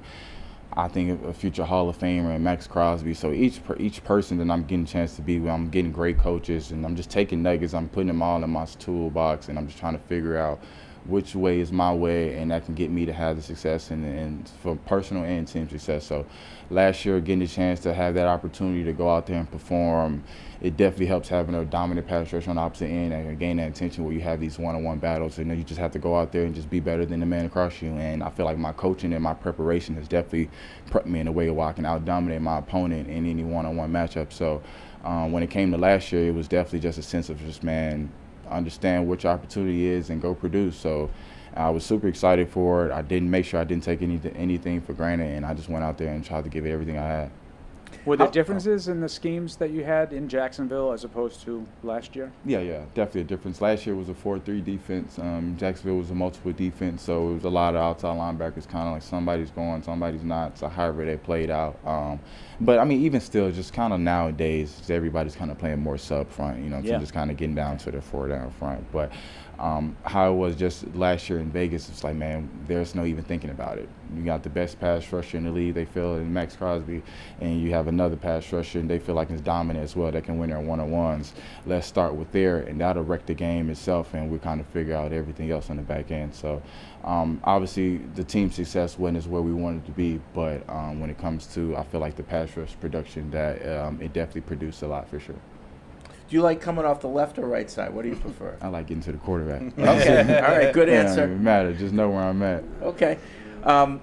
Off the field, have you had a chance to settle into New England yet? How familiar were you with the area before you got here, and what's your impressions of living in New England so far? I'm still adjusting. I'm trying to figure it out. Definitely trying to figure out the weather here. We are too. We're getting, I think that's just something I'm just gonna have to just accept whatever the day comes with. So, but then I'm still adjusting, just trying to get familiar with the areas around and kind of where to be at and not be. But everybody's been super nice and definitely accepting here, and I'm super appreciative. I think I get a chance to go to my first Celtics game today, so I'm looking forward to seeing what that atmosphere is like and kind of just the love. Make sure you close out that series. Don't mess around. Need some rest. Shut it down. Yeah. Have you watched that Celtics City documentary that's on HBO now? No, I didn't get a chance to. Well, if you want a good history of the Celtics, I would recommend it. It's excellent. I'm gonna have to definitely put that on the TV. Yeah, are you a NBA fan? Yeah, I'm a huge NBA fan. You would be in the NBA if you weren't playing in the NFL, I assume, like all the rest of you want me to NFL start players. That debate with everybody, right? Yeah. Since you never lived here, I'm assuming Celtics. Who's your team? Well, I'm from Houston, so I'm always rocking with the Rockets, man. Okay. So we took a tough L yesterday, but we'll bounce back. We got to get tomorrow, man, at home. So looking forward to seeing how we come out. Okay. I was at the game when Tree Rollins bit Danny Ainge. I was there. You got one of ours in Ime, coaching the Rockets. What's the Rockets? Big, who was that? They sidebar. Oh, that was Atlanta. Never mind. Just like Tree Rollins out. He was playing for Atlanta when Danny Ainge. I thought it was Houston. Never mind. We got to apologize to him about that, man. That's tough. Akeem the Dream. That's all I know. Yeah, Olajuwon. Yeah. Oh yeah. T-Mac, man. Y'all, come on. Man. I'll ask him one more football question. Go ahead. Go ahead, Evan. Drag us down. Making fun of me. I'm with you. I see you use the double swipe a lot, and I was just curious. What do you like so much about that move, and what's it like sacking Patrick Mahomes? Whose side he on? He's giving away your secret. Yeah, I'm saying, everybody. I saw the look in your eye. I know where you were going. But I mean, it's a great move. I think it's an opportunity to get a chance to get your shoulders towards the quarterback and get you to see the quarterback. That's the biggest thing, part of pass rush, and kind of just knowing, obviously, you're going to get somebody who's back towards the quarterback. He never knows where he's at, whether he's stepping up, stepping back, moving. So once you kind of get those shoulders and those hips turned towards the quarterback, and that kind of puts you in a great position, however you want to go power or go outside of steal or kind of take it back inside, wherever you may go. So it gives you a lot of options for sure. I think the Chiefs, they signed a tackle and they drafted a tackle because you kept on sacking Patrick, and they were like, we gotta do something about this. We gotta fix that, for sure. Yeah. Well, that's great. Listen, I know you've got other things to do. You're busy, but we really appreciate you coming in. Oh, man. And now that you know we're here, anytime you want to stop in. Door's always open. Yeah. No, I'm definitely getting a chance to come by here more, though. I do appreciate the invite, man. We do restaurant reviews, movie reviews, whatever you want. Well, I need the restaurant list for sure. Okay. Like, I need to get Washing that machine. and kind of start from there and give me all the Boston history. I'm starting with the, what's it called? Celtic City. It's on Celtic City. Max. HBO Max. Yeah. I'm going to start with that. I'm going to have to maybe catch it on the plane ride and kind of see how. It's good. I think it's like 8-9 episodes, Yeah. so It's it'll long. keep you busy for a while. No, that's good work. That's good work for sure. Yeah. Okay. Hey. Thank you. Thank you. No, I appreciate you guys, Thanks man. much. Thank y'all so much. Thanks for coming in. Thank you. All right. There's the door. Don't let it hit. My food's here, so I gotta eat. All right. I don't give away too much of your secrets. Keep your playbook away from him. All right. Thank you. All right. K'Lavon. K'Lavon Chaisson. Okay. Thank you for coming in. We're going to take a break. When we come back, more in your calls and emails on Patriots Unfiltered. Whether you're in the game or betting on the game, you'll need a game plan. DraftKings Sportsbook, the official sports betting partner of the New England Patriots, provides you with everything you need to build your personal betting game plan so you can get in on all the action while practicing safe bets. Visit DraftKings.com/responsible-gaming to learn more about all the safe betting tools DraftKings has to offer. Hope is here, 800-327-5050 or gamblinghelplinema.org. Must be 21 plus. Play it smart from the start. GameSenseMA.com. Physically present in Massachusetts. See DraftKings.com/responsible-gaming for details and state-specific responsible gambling resources. Isn't it time to get exactly what you want? Welcome to Red Hot Deal Days from Verizon, where you get your pick of our best deals. Like My Plan, where you can pick the perks you want and save on every one. For limited time, bring your own phones to a Verizon store and you can get My Plan for our best price ever. Get exactly what you want in your phone plan and only pay for what you need. Bring your phones to your Verizon store today and get My Plan. These deals won't last. It's your Verizon. With FedEx One Rate, you can ship to your student for a simple, predictable flat rate. Send a box full of home-baked treats that say, "Your father and I miss you." Or send a box full of instant noodles that says, "Your father and I would like you to stop asking us for money." Either way, one rate fits all. FedEx One Rate. 2-day shipping, one flat rate. Starting at $14.50. Visit FedEx.com/OneRate for details. Exclusions apply. What's going on? How y'all doing? First off, before any questions, I just want to, say a special thank you to the Crafts, the entire Patriots coaching staff. It's a complete honor and privilege to represent this organization. I'm super excited to be a part of this, and I'm looking forward to what the future holds, and we can open up with some questions. Last night you spoke very passionately. Sorry about that. Last night you spoke very passionately about a conversation you had with Elliott Wolf in Week 5 of last year, where you said, "New England is where I want to go. New England is where I want to play." What was the spark maybe behind that passion? And given the fact that there's a whole new coaching staff here, I don't think Drake had even played at that point. What caused you to think that way? And I guess is this the culmination of that conversation? Yeah, I think, the biggest thing for me was I wanted to play for an organization that had history, that cared, that wants to win. That's the thing for me. I want to come in and I want to win, and I'm going to do whatever it takes to help the team win. And, Drake is a heck of a player. I'm super excited to, build our relationship. Coach Vrabel is a guy that I want to play for. This is an organization, the proof is in the pudding with this place, and that's something that I want to be a part of. So for me to be able to represent, this organization, wear that logo on the side of my helmet and on the front of my jersey, it's everything I could ever ask for.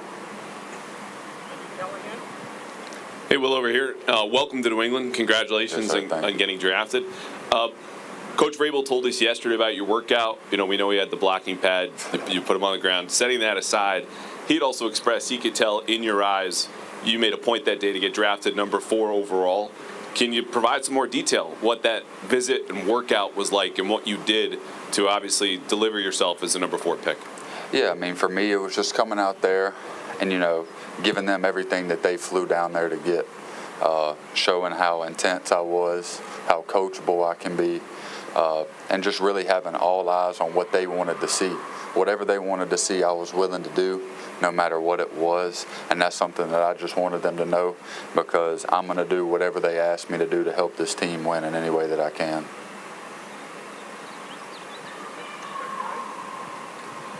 Hey, Will. Congratulations. Welcome to New England.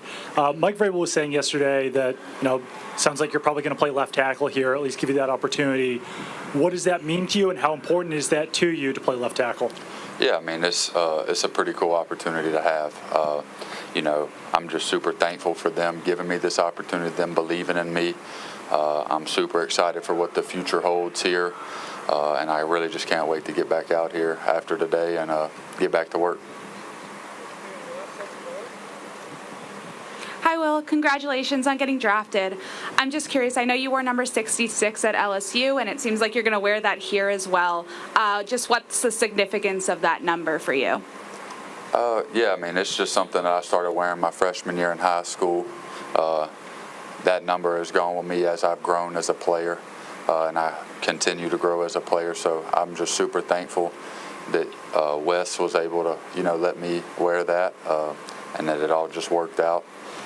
But yeah, I'm just looking forward to it. Will, nice to meet you. Congratulations. What has today been like for you? What have you been doing? You got on the plane, you came here. What did you do with the ownership group, and what have you done since you've gotten here to Foxborough? Yeah, I mean, we flew in this morning, had some breakfast, things like that. But it's just been really everybody meeting my family. We're out of the, it's an interview process. Now it's, it's over. So now it's all about, the next step, and that's us getting ready to go play this coming up season, and, just being up here, still building a relationship with all the coaches and things like that, meeting some of the guys. So, yeah, that's really what today has consisted of. Hey, Will, congratulations. Welcome to New England. I'm curious, what's it meant for you working with Duke Manyweather? I know you guys have been doing some stuff together. And how do you feel like he's helped you advance your game in the time that you have been together? Yeah, for sure. Duke is the best, I think, when it comes to, offensive line training. The guys that he trains speaks for themselves. I think, this past season he trained 8 Pro Bowlers. So, that's something that I want to be a part of, and he's very, hands-on. That's what I like. That's what I like about Coach Vrabel, too. And so for me to be able to go and work with him, I had the opportunity whenever I was in college, and I knew that after the those 2 days there training with him, that's where I was going to be as long as I'm playing. Yes, sir. Hi, Will. Congratulations. I'm just curious, as you walked in today, your first thoughts of Gillette Stadium. Oh, it's awesome. Whenever I came here for my 30 visit right after the NFL Combine, I walked in here and came in right over there. Whenever you come up here, you always see it on TV and all the history, that comes with this stadium. For me to be able to, put that jersey on and run out of that tunnel here coming up soon is going to be pretty special.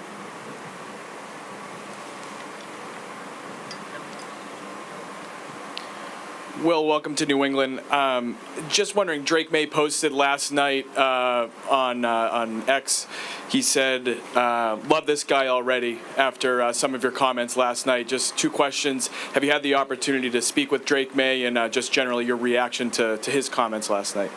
Yeah, I mean, that's my quarterback. So I'm just super excited to continue to build the relationship with him, get to know each other as people.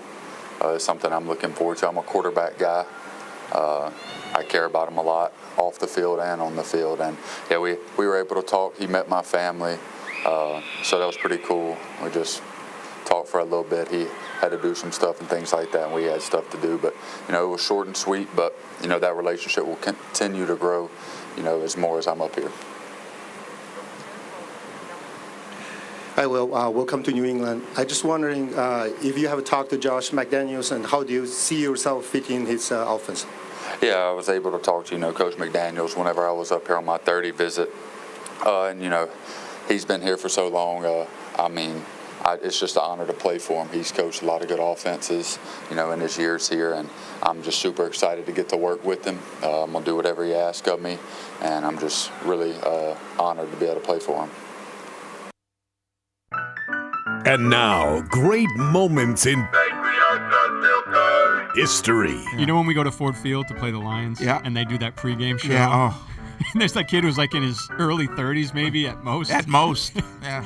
And he's like, "Hey, everybody, welcome to Ford Field. We're going to be talking about the Detroit Lions. And now today. we're going to be talking about the Ford driver again." Like, why do they do that? Why did that become a thing? It's always been that way. Hi, everybody. It's like Beth Mullins in the Los Angeles Chargers. But let's go to Megan O'Brien.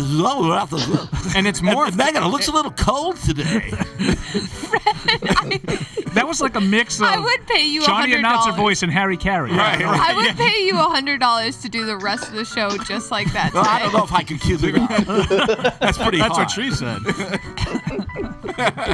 That's another great moment from All right, back here on Patriots Unfiltered, K'Lavon Chaisson joining us.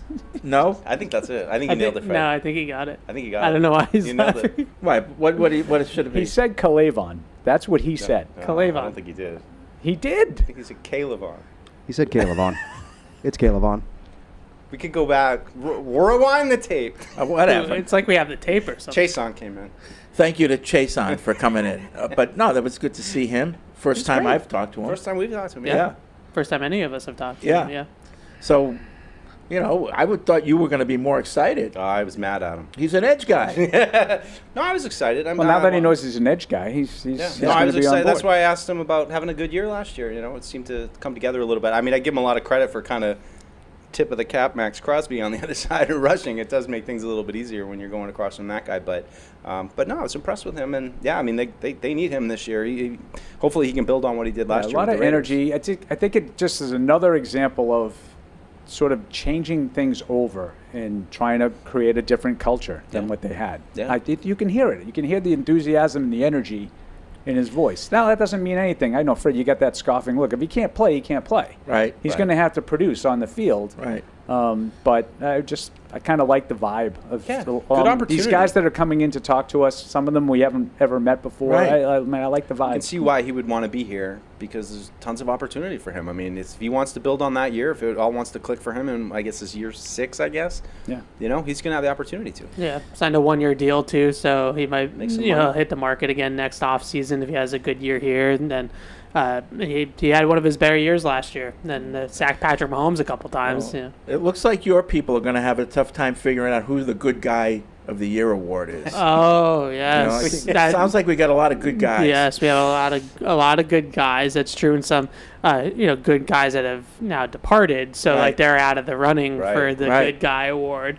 That's true. They're still good guys. They're just not. Lost 3, really. I'm There's talking not about good guys the that media nailed it. does an annual good guy award. The guy who Good guy. Maybe this year was we'll get told nicest to about it, them. Deuce. Ahead of time. Like Right. we'll find out 5 minutes before. Maybe. That's all right. Yeah. What are you going to do? Speaking Fresno says Paul is now responsible for elaborating on what a tough gold looks like. Is it mustard yellow? Has the gold worn down with time and use? Maybe light is refracted differently now that Paul's clothing rests more vertically than horizontally. As Linda yellow. Richmond would say, talk amongst yourselves. LSU, that's yellow.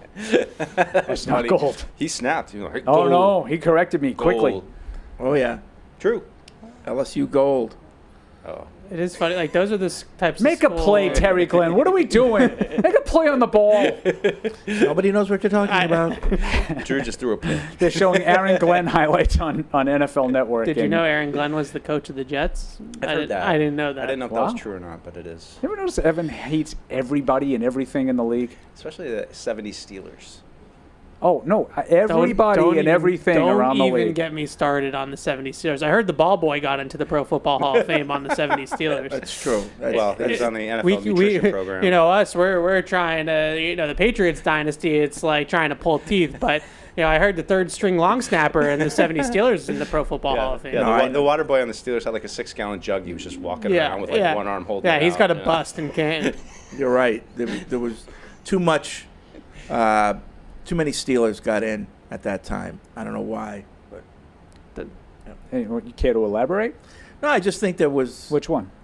a lot of them. All of them. A lot of them. That's what I was getting at. I knew he was all of them. Well, None like of them belong. Stallworth Stallworth's a great player. I would say. shouldn't be in the Hall of Fame. Lynn Swan's, I think, listed. I think Stallworth has a better case than Swan. Well, then they both shouldn't be. Well, I think Stallworth should be. Isn't Lynn Swan like the classic, one of But the take the- classic guys that people say shouldn't be in there? and it's also different. He had like a Julian Edelman type It's like a career. very different. Wow. Wow. Yeah. Wow. There you go. Very different era of football. Yeah. They didn't throw it Right. as much. Their numbers would be dwarfed by guys that won't ever sniff the Hall of Fame now. Yeah. Those two. But I mean, Jack Lambert, I didn't say anything about Mel Blunt, Didn't say anything Terry about Bradshaw, like those guys aren't Hall of Famers. Bradshaw isn't. Reno from Knoxville, Tennessee. I haven't been this Joe Green. ecstatic about the draft class since Chandler Jones Hightower. I'm really happy we got Campbell. I can't decide if I like Henderson or Williams pick more. If we can hit on 3 or 4 of these picks, that means we're headed in the right direction, and I'll be so full of joy and hope. I agree. Also, y'all were great over the weekend. I didn't listen live because I love watching it on TV, but I listened the next day, and so I could listen to your reactions. Keep up the great work. Well, thank you. Yeah. Thank you. It's a lot of fun. I don't agree care- with the. I don't care when you listen. Just you listen. get 3 or 4 guys that turn out to be frontline players. That's how you rebuild quickly. I feel like the guy that doesn't get mentioned because of the position that might have the cleanest path besides Will Campbell is Jared Wilson. Like Jared Wilson, for most people believe that Jared Wilson is going to be a really good starting center in the NFL. Now, it's a center versus hitting on a wide receiver. I understand that, but if there's a guy other than Will Campbell who I feel like is going to be a starter in this league for a decent amount of time, it's going to be Jared Wilson. So don't sleep on him either. I feel like he's absolutely. They talk a lot about the skill players, but not so much about center. I mean, what are some of the good position competitions? Left guard feels wide open. Center, maybe not wide open, but Bradbury is there as a placeholder. Rolls at receiver. Yeah, rolls at receiver is a good way to put it. A little bit of rolls at running back, but not so much. Tight end's pretty much set. Defensive front probably pretty much set just because you have a handful of guys that are the guys. Slot corner, maybe that's a question. Slot corner, cornerback depth. that extra safety. I don't know if that's going to be, if they'll have like 4 corners and 2 safeties, or if they need, Jalen Hawkins or Craig Woodson or whoever else. Another kicker competition this summer. I kind of enjoy those. I mean, it just adds a little bit of flavor to the very end of practice. Be much of a competition. The amount of ink wasted on that every year, astounds me. I write it every day. Yeah. I write the wrap up of the field goal kicking results every day, and so I do it too. I'm guilty of it, just like everybody else. I wonder how practice will look compared to past years, because we've sort of last year was pretty similar to the structure of it. Yep. I just thought last year was a noticeable difference in how long it took them to start practicing. It seemed like they were on the field for somewhere between 45 minutes and an hour and 15 minutes with just drills. Walkthroughs and stretching and drills. Before they actually practiced. 7-on-7 or 11-on-11. Yeah. So I wonder how Vrabel will do it this year. Yeah. I definitely look at the back of cornerback competition. You have Alex Austin, Isaiah Bolden, Marcellus Dial, those guys. And I was kind of reconfiguring, the depth chart and the roster last night. I was looking at that and it's like, all right, you feel really good about Christian Gonzalez and Carlton Davis, obviously, but the depth behind that, someone's going to have to kind of step up and be that third corner, because you assume Marcus Jones will probably play a lot in the slot. So, is it Austin? Is it Bolden? Is it Dial? Is it someone we're not thinking about? It's a little thin there. If I had to pick one spot, even. I mean, maybe he's in the mix. Yeah, probably a little high for him, but. Iowa Tim writes in, there was not any pick where it said, what the crap are they doing? All the way to the end. I got it. It made sense. Getting what is needed today and tomorrow. Notice they are cleaning house already. Bunch of guys gone. Yeah. Do you guys remember off the top of your head any Belichick drafts that made no sense at the time, and then between a year to 2 later, you were like, oh, now I get what he was going for? Because I honestly don't. I don't either. I mean, I can think of a lot of guys, and everybody would make fun of us because Fred was part of this too. We would sit there and say, Duke Dawson, Jawan Williams. I can remember a lot of those kinds of picks that raised our eyebrows and didn't pan out. Razai Dowling. Yeah. That seemed like 3 rounds early, Yeah. I think whole 2022 draft. Maybe like Deron Harmon. Yeah. Deron Harmon's a guy that I think that we all were like, that seems a little early for him, and he turned out to have, a pretty solid career. Yeah. Maybe he'd be an example of that. Yeah.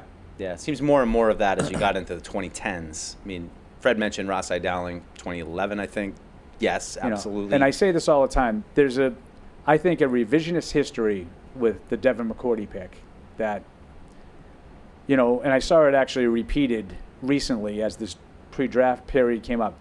Devin McCourty was scheduled to be a late first, early second round pick. His profile talked about how he would be effective on all 4 downs. Yeah. And people glommed onto that last part. Like, they drafted a special team. No one really said that. But it was kind of like a mocking punchline. Yeah. And then all of a sudden it was like, Bill did it again. Well, I remember everybody, people did question the pick. They did. But not where he was taken. people questioned the Jordan Richards pick because it was 5 rounds before everybody else thought he was going to go. Yeah.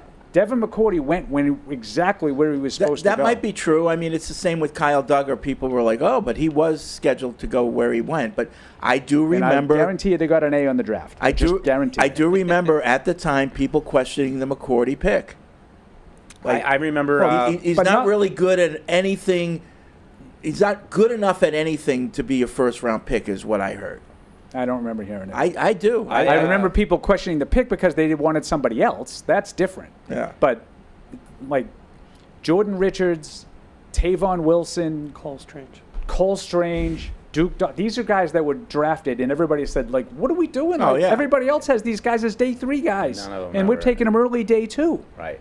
That I remember. I mean, McCourty. I remember people not necessarily loving the McCourty pick. Fred's right about that. Yeah. But not like, what are we doing? We picked a day 3 guy in the first round. No. Like, I don't remember people doing. Vollmer was questioned. He was a second-round pick out of Houston. And Vollmer was definitely questioned.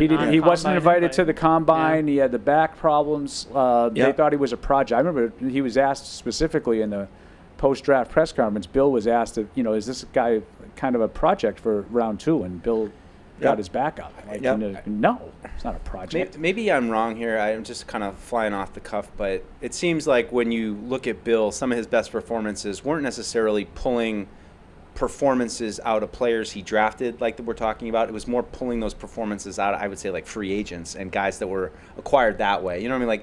Like a Sterling Moore type. You know, like just some of those years when you knew they didn't have the horses. It was never that, now all of a sudden Tavon Austin has stepped up and played well. It was, when they did have guys step up and play well, I felt like, I don't know. Yeah, I mean, we make a big deal about it. Every team has those, though. They would find some guys on the scrap heap, and I think Bill would identify a specific skill set that he had that would work for him. Mm-hmm. Like Kyle Van Noy as an example. Yeah, that's a good one. That came over. Akeem Ayers did it. Yep. It wasn't a great player, but I think Bill asked something very specific out of him that he could do. Yep, for sure. And he contributed. Mark Anderson, the year that he came in and had like 10 sacks. Yeah. Well, Van Noy's a good one. That I remember Kyle Van Noy saying, Detroit was asking me to do ABC. Bill grabbed me and asked me to do XYZ, and I was better at XYZ, and so it automatically just And I think he's good at that. I think that was Bill. And Yeah. I think Bill was one of those guys that could sort of better extrapolate from guys that were in the NFL. Yeah, that's But kind of what I was getting at. those skills translating. There's a few, like Stephen Neal, for example. He did a good job at identifying the skills required. I give that 100% to Dante. Okay, but only because he identified a skill set and put him on the defensive line. Yeah. You know what I mean? Yeah. It was Dante that said, let me work with him. Okay. And I think Dante. And then of created course Stephen Neal. Edelman in the 7th round, picking a quarterback from Kent, and knowing he's not going to be a quarterback, but he We can don't play know what you're football. gonna do. He can play football, and Don't tell anybody what position you're playing. We don't know. Yeah. He's a finalist for the Patriots listen, Hall. if you're excited about the Patriots draft and you ever thought about working at Gillette Stadium, you can. You can go to thecraftgroup.com/careers and apply today for seasonal positions in the food and beverage, parking, and security divisions. That means you could be working on game days here and be part of the action. So again, if you're looking for some extra cash, go to thecraftgroup.com/careers, apply today, and see what they have available. I think they have times where you can come down to the stadium and get that process going. How old do you have to be, Fred? I think 18. Yeah, all right. I don't even. Get my kids down here. I think Barth was younger. I think he might be 16. Was he the bartender at that time? No, because he was too young to sell alcohol, so they had him selling like Cracker Jacks or whatever. Really? He used to do that at the stadium. You mean like at a concession booth? No, he was Hawker. He was a hawker? Hawker. Yeah. Peanuts. Yeah. Hey, 'cause, peanuts, he grew up in Sharon, so he grew up right down the road. So would he get into arguments with people? That I don't know, but you don't want to combine Pepsi with that. You want to get a Pepsi with this. I'm sure he cheated on a bunch of occasions and actually was watching the game instead of selling. I thought you were going to say eating the food he was trying to sell. I mean, maybe that too. Yeah. Did he do Patriots games? Did he work Patriots games or concerts or everything? Yeah. No, I think a little bit of both. Yeah. Go Barthy. Wow. Yeah, he's told the story before when I read that ad the first time. I was like, "This is you. Yeah, You did this." So his career's gone downhill, is what you're saying. Yes, absolutely. Okay. 100%. Iggy from Spain, Madrid, writes in, best draft coverage ever. Good chemistry in the crew. The reference that Paul made to Rivers and Tides made me laugh. Epic discussion. On to the draft. I like it because it is logical. Needed a left tackle? Drafted one. Needed help at halfback, wide receiver? Drafted 2 players. Of course, you never know. If the guys can't play, this would be a horrible draft. But doing logical things normally bring better results than doing illogical ones, like drafting Cole Strange in the first round. I also noticed a lot of people in the war room. Was it more crowded in the Belichick-Mayo era, or is this a wrong impression? That's no socks on that one. I think it was more crowded. I think now. it was a little bit more now. Now? Yeah. Yeah, okay. Yeah, from what I heard. I've never. That's what it looked to me. Yeah, I never go down. Anecdotally. So, but from the people who were there every year, they said there probably were more people there. So Iggy's comment, I would have to say, that's a paraphrasing of the comment that I've received the most, I would say, in the 2 or 3 days. People that are asking me, friends on the street, whatever, people on Twitter, sort of, what do you think? Logical. Yeah. I've heard that word a lot. The picks made sense to people, and Iggy's right. It made sense to draft a guard when you didn't have a guard. You needed to plug one in, but it wasn't the right guy. Well, and it wasn't the right place. Right. Yeah. So it can all make sense and not work. But I think that's probably the comment that I've heard the most was, I get it.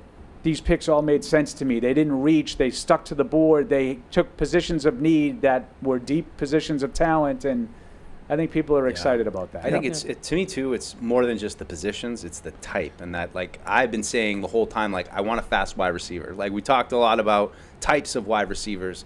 And not only did they add the explosive wide receiver, but they added an explosive running back too. So it's the traits to me too that are really checking the boxes that I feel like they needed to check. Yeah, Elliot Wolf talked about being more organized, and some people took that certain ways. And like, I just feel like it's a nice mix of personalities that they have right now, of like guys like Vrabel and guys like Stretch, who is more of like administrative football, and Ryan Cowden with his experience. It seemed like it helped Elliot Wolf kind of settle things down in terms of delegating and really being able to trust people to help him be able to kind of see from the 30,000-foot view, because I think he's always been at his heart a scout. And I think Elliot Wolf does have an eye for talent, but maybe needed some help with like sort of organizing the process. And I think that's where a lot of these guys that they've added to the room now, it seemed like it was really those guys in Alonzo Highsmith that were doing the real heavy lifting for the draft, and it seemed just so much more fluid and organized with that group. I think that's what I heard. Yeah, Vrabel just seems to have a vision of what he wants, and I think that makes it just easier on everybody, because you know what you're looking for. You have your marching orders. You know which guys should be in and what should be out, and I think it seems like he's communicating that clearly to the staff, and that's what you get. It makes sense. Yep. Sean in Vancouver on the hotline. What's up, Sean? Hey, I'm just going to take you off speakerphone, but trying to get a couple of things. So when people are talking about this draft in glowing terms, you're getting these amazing ratings from the media. And not to say that this is going to be what happens. We don't know. We have to wait and see how it plays out. But this is what I wanted to see, something that aligns more with the consensus big board, and that's why they're getting the grades they're getting, because the players that they selected, the ones that are falling to them, the ones that they expect, not the head scratchers that they've made in the past. So it's more like drafts that the Eagles and Ravens have been doing, going along that kind of approach. Now, the other thing I want to say is, like, when I called in on Thursday and I mentioned the fullback, what I meant wasn't that we're going to go back to Devlin and running the fullback on most of our basic plays. I meant more like, 6 to 10 plays a game, more like a Torrey Carter, because one area the Patriots really needed help in last year was in short yardage, and maybe this could also help Drake May do some more play action or just quarterback sneak, stuff like that, even when you have a fullback in there. So that's what I was trying to get at, that they They were going to take a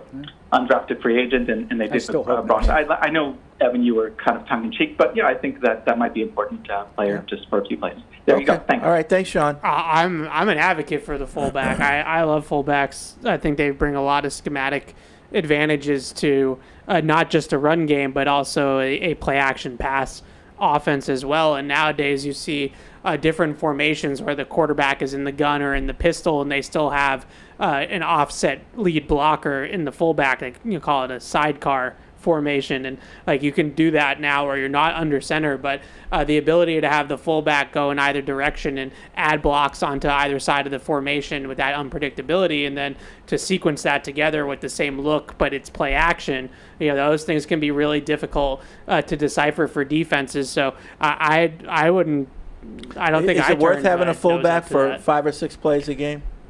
I think a fullback, certainly for short yardage, like that could be worth it. But the teams that implement a fullback and use it to maximize are teams that like base with a fullback on the field. Right. Like the 49ers or the Miami Dolphins or teams like that really use the fullback, like I was saying, as sort of a schematic wrinkle. Mike Allstott.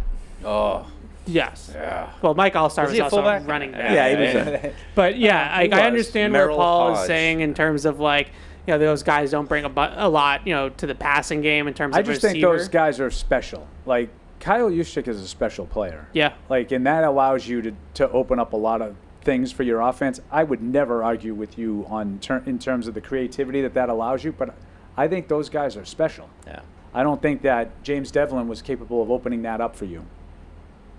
James Devlin was a plow horse who helped you in the running game. Absolutely. 2018, that was a big part of their power, and not to get all heaven on you, but that was a big part of their running game.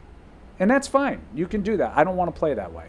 But that's me. I'm stubborn. But, totally admit that I'm stubborn. They averaged over 11 yards per play action pass attempt with Devlin on the field in 18 because they're showing the same formation and the same look to the defense. So when he leads up through the hole, the linebacker is going to come down to try to meet him in the hole, and then it's Brady still got the ball and he's throwing it right by his ear, right? Mm-hmm. And those types of things are Josh McDaniels. Josh McDaniels loves himself some ISO. Like just run the fullback right through the middle of the line of scrimmage. The back goes right behind him. Like that's a staple day one install type of play for McDaniels. When it works, it works.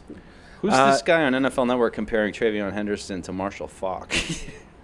I don't know. So like this is the type of draft analysis that just drives me crazy. Like this is how you set up people to fail. Yeah, right. And you're saying like Ashton Genty is going to be the next LaDainian Tomlinson. Like well, they said Maurice Jones-Drew. Yeah.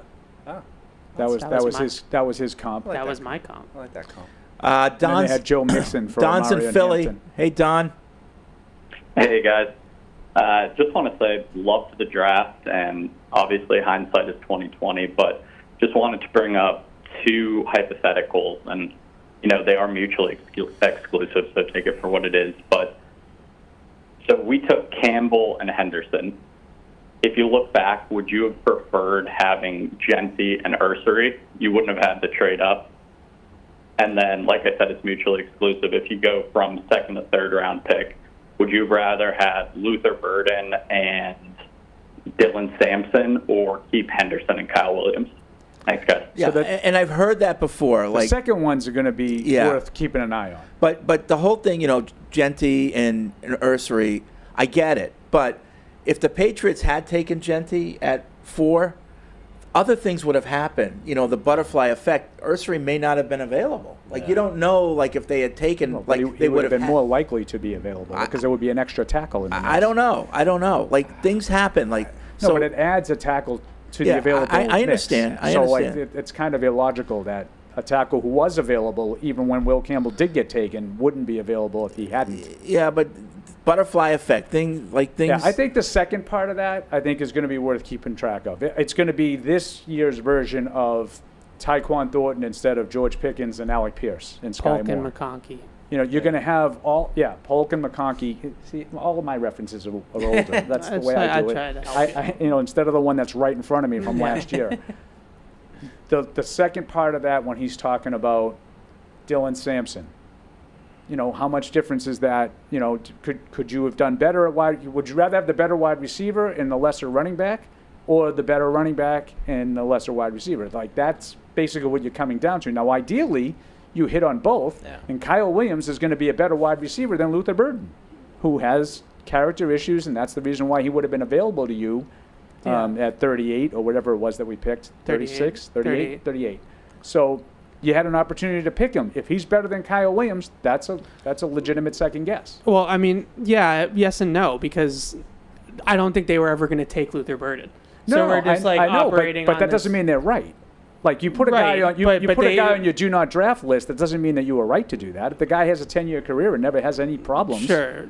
I look at the process and like Ursacher, I think is the same, is similar, but not quite as egregious as Luther Burden maybe. But I think there were a real, kind of hearing some of the stories about Ursacher, it kind of reminded me of Trent Brown, right? Like, just like effort and work ethic and I'm going to play your side of the street. Yeah. I didn't really hear a lot of people telling me that Ursacher was on a level with Will Campbell. No. Right. Like, I heard a lot of people telling me that Luther Burden is arguably the best wide receiver in the class.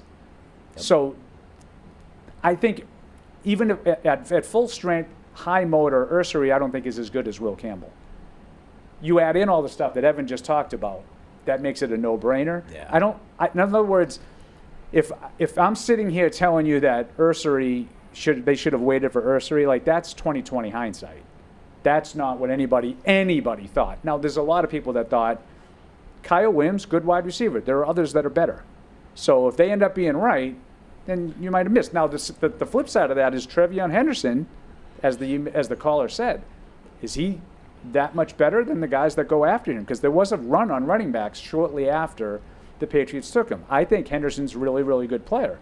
But that doesn't mean we're right. And what if some of these guys that they could have had in the third round or the fourth round are better? Yeah, I just wish that there was, and there never will be. So this is just a me thing. No, I know, it's just one of those hypotheticals. But like the context is always missed when we go through these in hindsight. Of like, the Patriots were never going to draft George Pickens.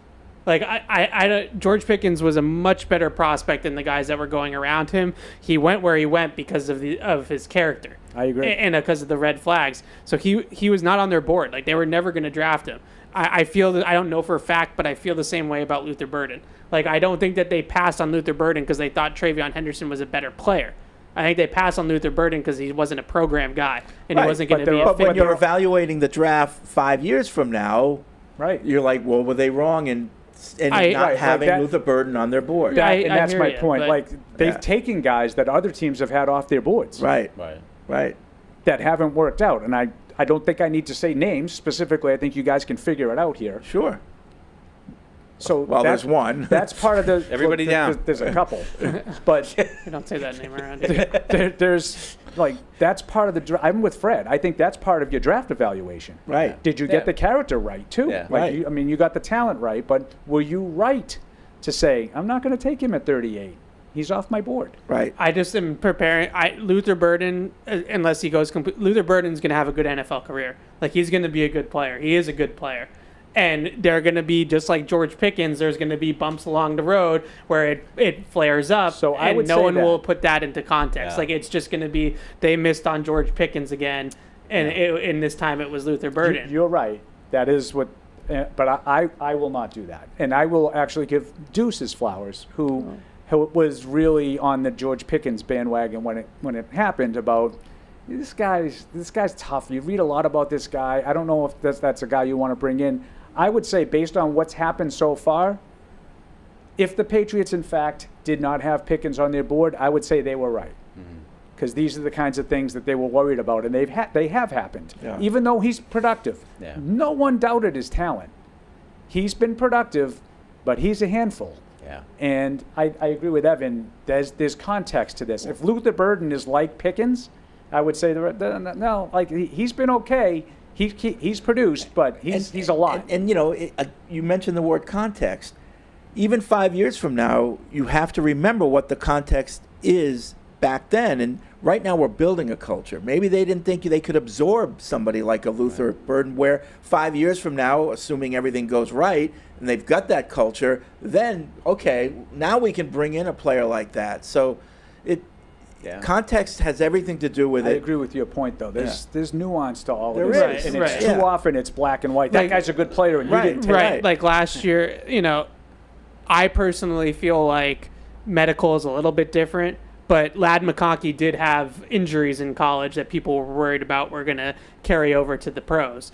There's no doubt about it that Ladd McConkey looks like a much better football player than Jalen Polk. But let's see, after 4 years, maybe the medical concerns end up being valid. But in that one, I steer more towards they missed the evaluation. Me too. But when it comes to character stuff, but this is just all the little things that they have to take into consideration. That when I'm doing a mock draft, if Ladd McConkey pulls a hamstring, it doesn't, what difference does it make to me? I just evaluate the guy. Right. I just watch the tape. Right. Right. Tony's in Pennsylvania. Hey, Tony. Hey, what's going on, guys? I got 2 questions and just some stats to read off to you guys. Do you guys agree that this will be a make or break year or training camp if he makes it out of training camp for Demario Douglas? And also, despite Drake having a terrible line, Demario Douglas was still on the field. He ranked 81st in touchdowns with 3, 61st in yards with 600 and couple, and also 39th in receptions with 66. And do you guys agree that Kendrick most likely is out of the lineup? I kind of agree with Bourne. Makes sense. I don't know. With Pop, I would say that last year it was hard to evaluate because the room wasn't that good. And he seemed what are you expecting him to be? Yeah, he seemed like one of the best of that room. But now, now you have Diggs in here and Kyle Williams. Now it might be a better comparison in tougher form. But so if he is the 4th receiver on this team, that'll be fine. Yeah, he was a 6th-round pick. I don't know what you were expecting him to be any better than that. The numbers are that of a 3rd or a 4th receiver, which is all you really could have expected him to be. So I think right now he's way overperformed his draft slot. Yeah. He was drafted in the 6th round, but and he's again, an NFL player. We're comparing him the room last year wasn't that good. But I think he listen, did well. I'm not the biggest Demario Douglas guy. You guys know that. I love Pop. But I'm not talking about the person. I'm talking about the player. Me too. He's what Evan just said. He's a 4th receiver, 3rd or 4th guy at best. Yeah, he's a slot guy on. But he's a 6th-round pick who played 2 years. Why are we ranking him among the entire NFL? No. How many 6th-round picks from his draft class were better than that? Let's compare him to what he should be. Yeah. It doesn't matter where it's what you do when you get here, Paul. Yeah, and I think he's done well. Yeah. He's in the NFL. No, but at some I don't point, think there's a lot of guys that are in the NFL that get drafted where he is. No, but my point now. is, at some point you got to forget about where he got drafted. No, Fred, I'm not talking about he's a star, he's not a star. I'm saying he's a complementary piece. That's what you hoped that he'd be. Yeah. That's exactly what he's been. He hasn't outperformed, underperformed. You hope that you have some depth pieces when you pick in day 3. Yeah. That's what he is. Well, that's why I said if he ends up being the 4th receiver of the team, that's great for him. That's really good. I just feel like if you're expecting him to be more than that, I don't know what you thought you were getting. Yeah, that's I guess my point. Make or break. I think that he is who he is. He's a complementary piece. He's a slot, a 3rd receiver, 4th receiver. Are you expecting him to catch 120 balls? Well, no, but I just would hope that having better receivers around him will just make life a little bit easier for him. Maybe take some of the heat off of him to have to be the constant guy getting open. So, but he's not going to rise up the rank the caller was ranking him. That's my point. His numbers aren't going to increase because he has better receivers around him. I think he might be more effective in the role that he is if it's a 4th receiver, but these other receivers are going to have better numbers. Just looking at it, his receiving yards and receptions against his draft class, they're guys that were drafted. Besides Puka, who's just turns out to be a freak, but all these other guys that are in the same territory of him were top 100 picks, and he was drafted at 210, and they got a player. Quentin Johnston was drafted 21st overall, and Pop has better production than Quentin Johnston does. He did. But again, would he have that production if the room was better? So you think he's a good stats, bad team kind of guy? It was default. See, I don't even. I just don't know what you're expecting. You watch him play. Forget about the production, the numbers, whatever. People think that this is the next Edelman and Welker. That's not what he is. Like, watch him play. He doesn't have that kind of ability. Like, I think he's been perfectly fine, but I think that people are expecting him to be the next in line of this unbelievably productive slot guy. He's a really good man coverage, separator. His feel for zone coverage needs work, and like if he can develop, his catch radius is so tiny. Yeah, if he can develop knowing when to settle down and finding those, that's what Edelman and Welker were so good at. We're like finding those little soft spots. If he can take that next step, then maybe there is more production for him. But right now, he's really just if they play man to man, then this is a guy that can get open against man coverage. That's what he does best. All right. Well, listen, that's going to be it for this edition of Patriots Unfiltered. Remember, go to that YouTube and subscribe to the Patriots account. Because we're going to put a lot of great content up there. Evan, you got Catch 22 tomorrow? Tomorrow, yeah. Special guest on Catch 22 tomorrow. Barth? Well, he's always on Catch 22. He's special, right? That's true. He's our special Are you keeping it a secret, or do you want to promote it? We'll keep it a secret. A little tease. Oh, okay. Little tease. All right. Yeah. So special guest on Catch 22, and then we'll be back on Thursday with more, and maybe we'll have a special guest too. Yeah. All right. Yeah. All right. Thanks for listening. Hey, this is Fred. Thanks for tuning into the show. If you really want to help us, make sure that you like us wherever you get your podcasts, like Apple Podcasts or Spotify. And also, make sure you follow us on the New England Patriots YouTube page to see this show and everything else that we do here at the Patriots. Thanks a lot.